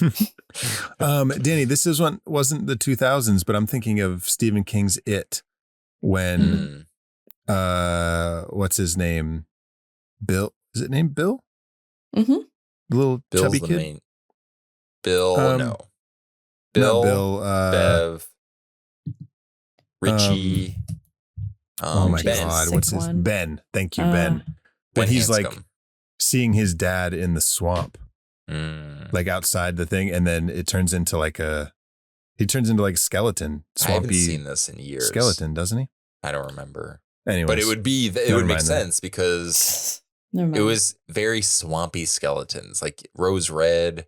What was one of my, actually, in The Shining, Mick Garris's The Shining.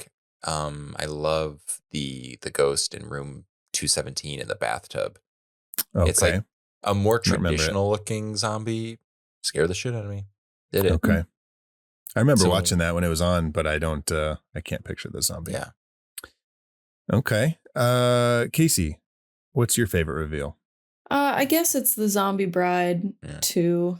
I don't know. My favorite part of the movie is when he's being buried alive for real. So, gonna pretend that's a reveal. Okay, that's fair. She was buried. He gets buried. Yeah. Because it actually scared me. Yeah. Well, yeah, it's kind of like it's what the movie's going towards the whole time, because you're like talking about being buried alive, and here's our our protagonist rather, and it's going to happen to him, and so you finally get there. And what is that soundtrack? It's like in the back of her throat. It's so gross. Oh yeah, and that's, I got to go with skeleton snake zombie bride too. Right on. Just because it's so iconic, and it's one of the most like traditional horror elements of this movie. Monsters. What did you say, Dan? Like hard on horror? Yeah. Boner. Horror. Yeah.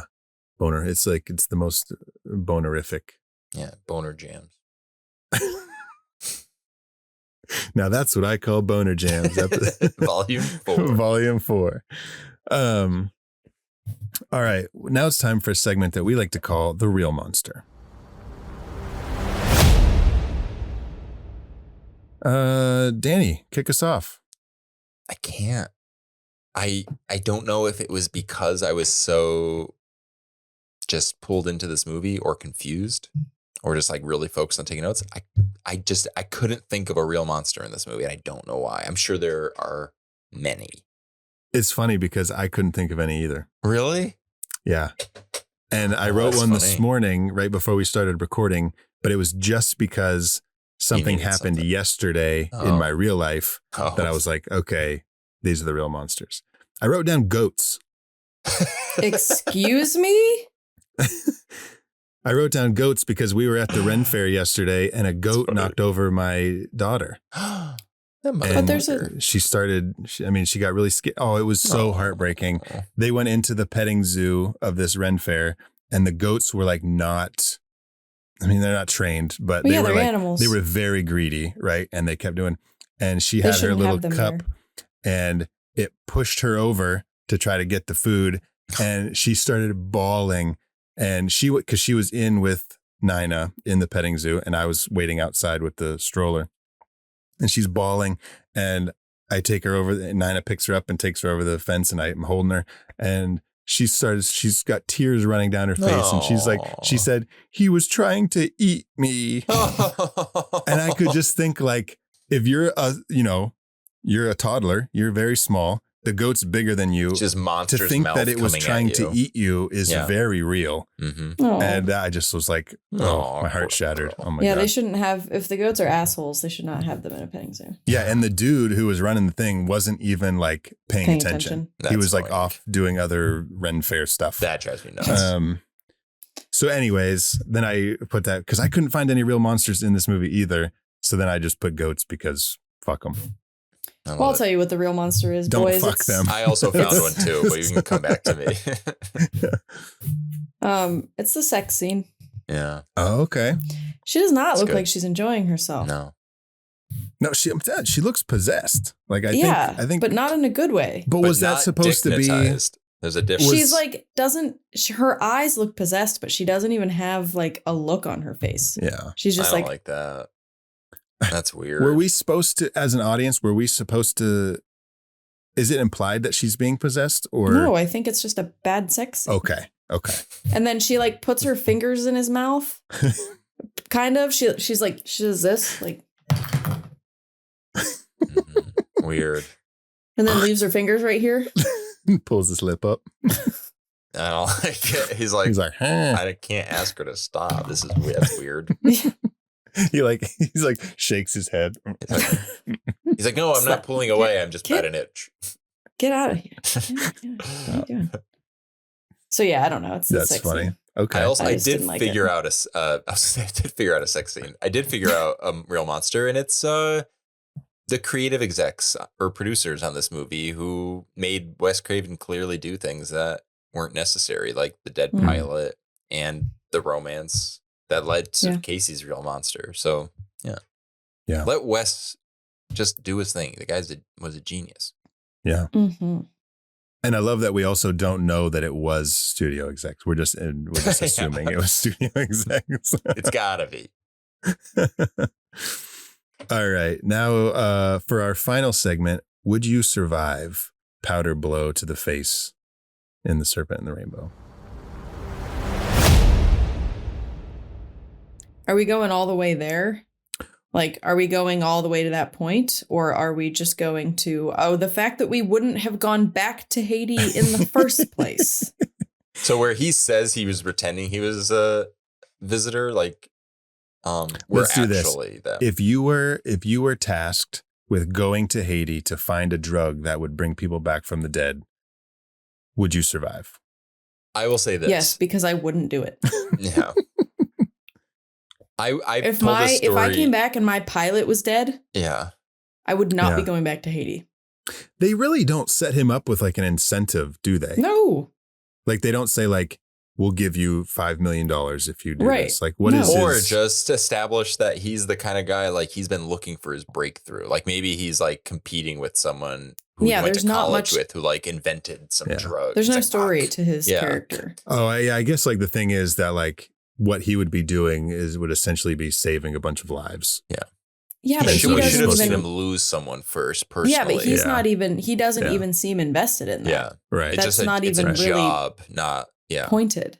Mhm. And again, he didn't even care that the pilot was dead. Like he literally He was didn't more even think miffed. anything about He's it. like, God Yeah. damn it. Yeah, he's like, how am I supposed to get home? Yeah. Jeez. Well, I mean, in his defense, like if he was just like a hired, we don't know their relationship. He It could have just doesn't been matter, like a Zach. He is finding this drug that will save people's lives. He could have saved the pilot. We're apparently supposed to think that he cares about that. And then he gets to the helicopter. Imagine if you, aside from all of this, imagine if you were somewhere with a tour guide and you went back and that man was dead. What would you do? Would you I love that he's obsessed. His whole life goal in this movie is to sympathize with the deaths, but people dying so much that he wants to cure it. This first time he sees death, he's like, "No, I don't care. It's Shit. just great. Shit. All right. Shit I can't happens. fly a helicopter." It just doesn't matter. Like, Zach, you would be so scarred if you came across a dead body like that. Yeah. I'm also not Bill Pullman. Well, whatever. Every episode No, we I have get to you. have I get this it. this argument. You have to try proving us you're not Bill Pullman when we That in you're not fact Bill know you Pullman, are. So quit it. No, I get it. I understand. I just was trying to. I know you're playing devil's advocate. Yeah. Advocate. Hey, I know what you're doing. Yeah. That and here's the devil's advocate. Advocate. I don't advocate for the devil, but I understand it. All right. Well, you guys, that is. Oh shit! That's our fucking It's Voodoo Baby triple feature. That's our It's Voodoo Baby we are triple feature. ripping through 2026. Yeah. Holy shit. Tearing. Yeah, it's nuts. Guys, we have to announce our newest triple feature now. Oh yeah, and Oh, it's it's a good one. It's gonna make so much sense to people. The title of this triple feature. I think it's perfect. It was It's very. great. I did not know which way to lean into this I triple didn't either. feature. I didn't know what I meant by it. But it honestly makes it work. It doesn't. I love it. We're all Thank coming. you. I think we're all coming at it from a few different angles, which is fun. So Casey, what is the title of our newest triple feature? It is Too Hot to Rot. Too If you hot thought to rot. if you were like, Yeah. I watched Serpent and the Rainbow for zombies, and that's what they mean by zombies, we're gonna give you what we you could want. argue that this would kind of fit into it because we have both talked about how Bill Pullman looks good in this movie and then becomes a zombie. Mm-hmm. True. So True. And he's pretty hot. hot. Too hot. Oh, Oh. maybe. What is it? That's what Christoph said when he like saved him from the fucking coffin. He's like, Dennis, you're too hot to rot. You got to get out of there. He's like, yeah, Haiti is warm. It is really hot here. Okay, too hot to rot. I kick us off with our first movie.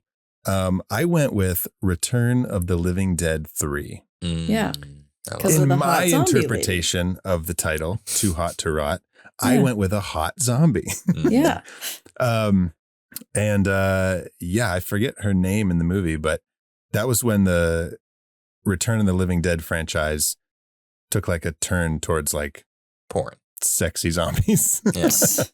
Because I haven't seen the follow that there was a fourth one that was made afterwards, and I haven't seen it, but I know that like the cover has like a half naked lady like crawling on the floor on the As it poster. should. And so they kind of went in a direction after this one, but I'm going with Return of the Living Dead 3. Which is perfect, we should say, because we are we're returning to our watch-alongs. We would have already done AKA, so you probably remembered when we did our new and improved watch party. So you're ready to go. You have everything you need. Yep. Casey, what's next? I will be doing Robert Eggers' Nosferatu. And I chose that because I do not think that Count Orlok is hot. But I don't know. When this movie came out, a lot of people were like, ooh, look at him. And, he is not a zombie, but he is rotting. Okay. in this movie. And he does dignitize people in this Oh movie. yeah, he do. Quite a bit. Yes, he do. Yeah, I haven't seen it. I'm interested in. I mean, Finally maybe check he it does. I don't know if that's in the movie. He's like, I'm not saying it. I'm not saying that. I don't mean I don't know that for sure, but I mean, what is dignitized? I don't know. All right, Danny, what's going to be our final movie in Too Hot to Rot? This one I'm really excited about. We're going to be doing Peter Jackson's Dead Alive, which is one of the few movies as a kid that horror movies I could not finish. First of all, I mentioned earlier, the fucking cover art scared me so much. I love it so much. We rented it or bought it at my babysitter's house. We started watching it and I had to get up. The level of rotting and oozing in this movie is at a degree at which I don't think anyone can even it's too hot. It's too hot. And I would argue that the main character is literally, he's too hot to rot. Like, you can't rot him. He's too hot. Yeah. That's a lot of wordplay right there. Danny, this might be my favorite pick of yours ever. Really? Yeah. Yeah. That's exciting. I know. I go up and down on the spectrum. I'm all over the place. I love that movie.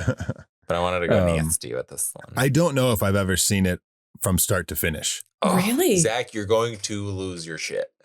However, I'm very familiar with the movie. I know I kick ass for the Lord. A good portion of it, but I just don't know if I've sat down from start to finish. That's going to be fun. So I'm excited. That would also be a good watch party movie. Oh, sure. Yeah. And so maybe like in a year or two, we'll bring it back. And like, yeah.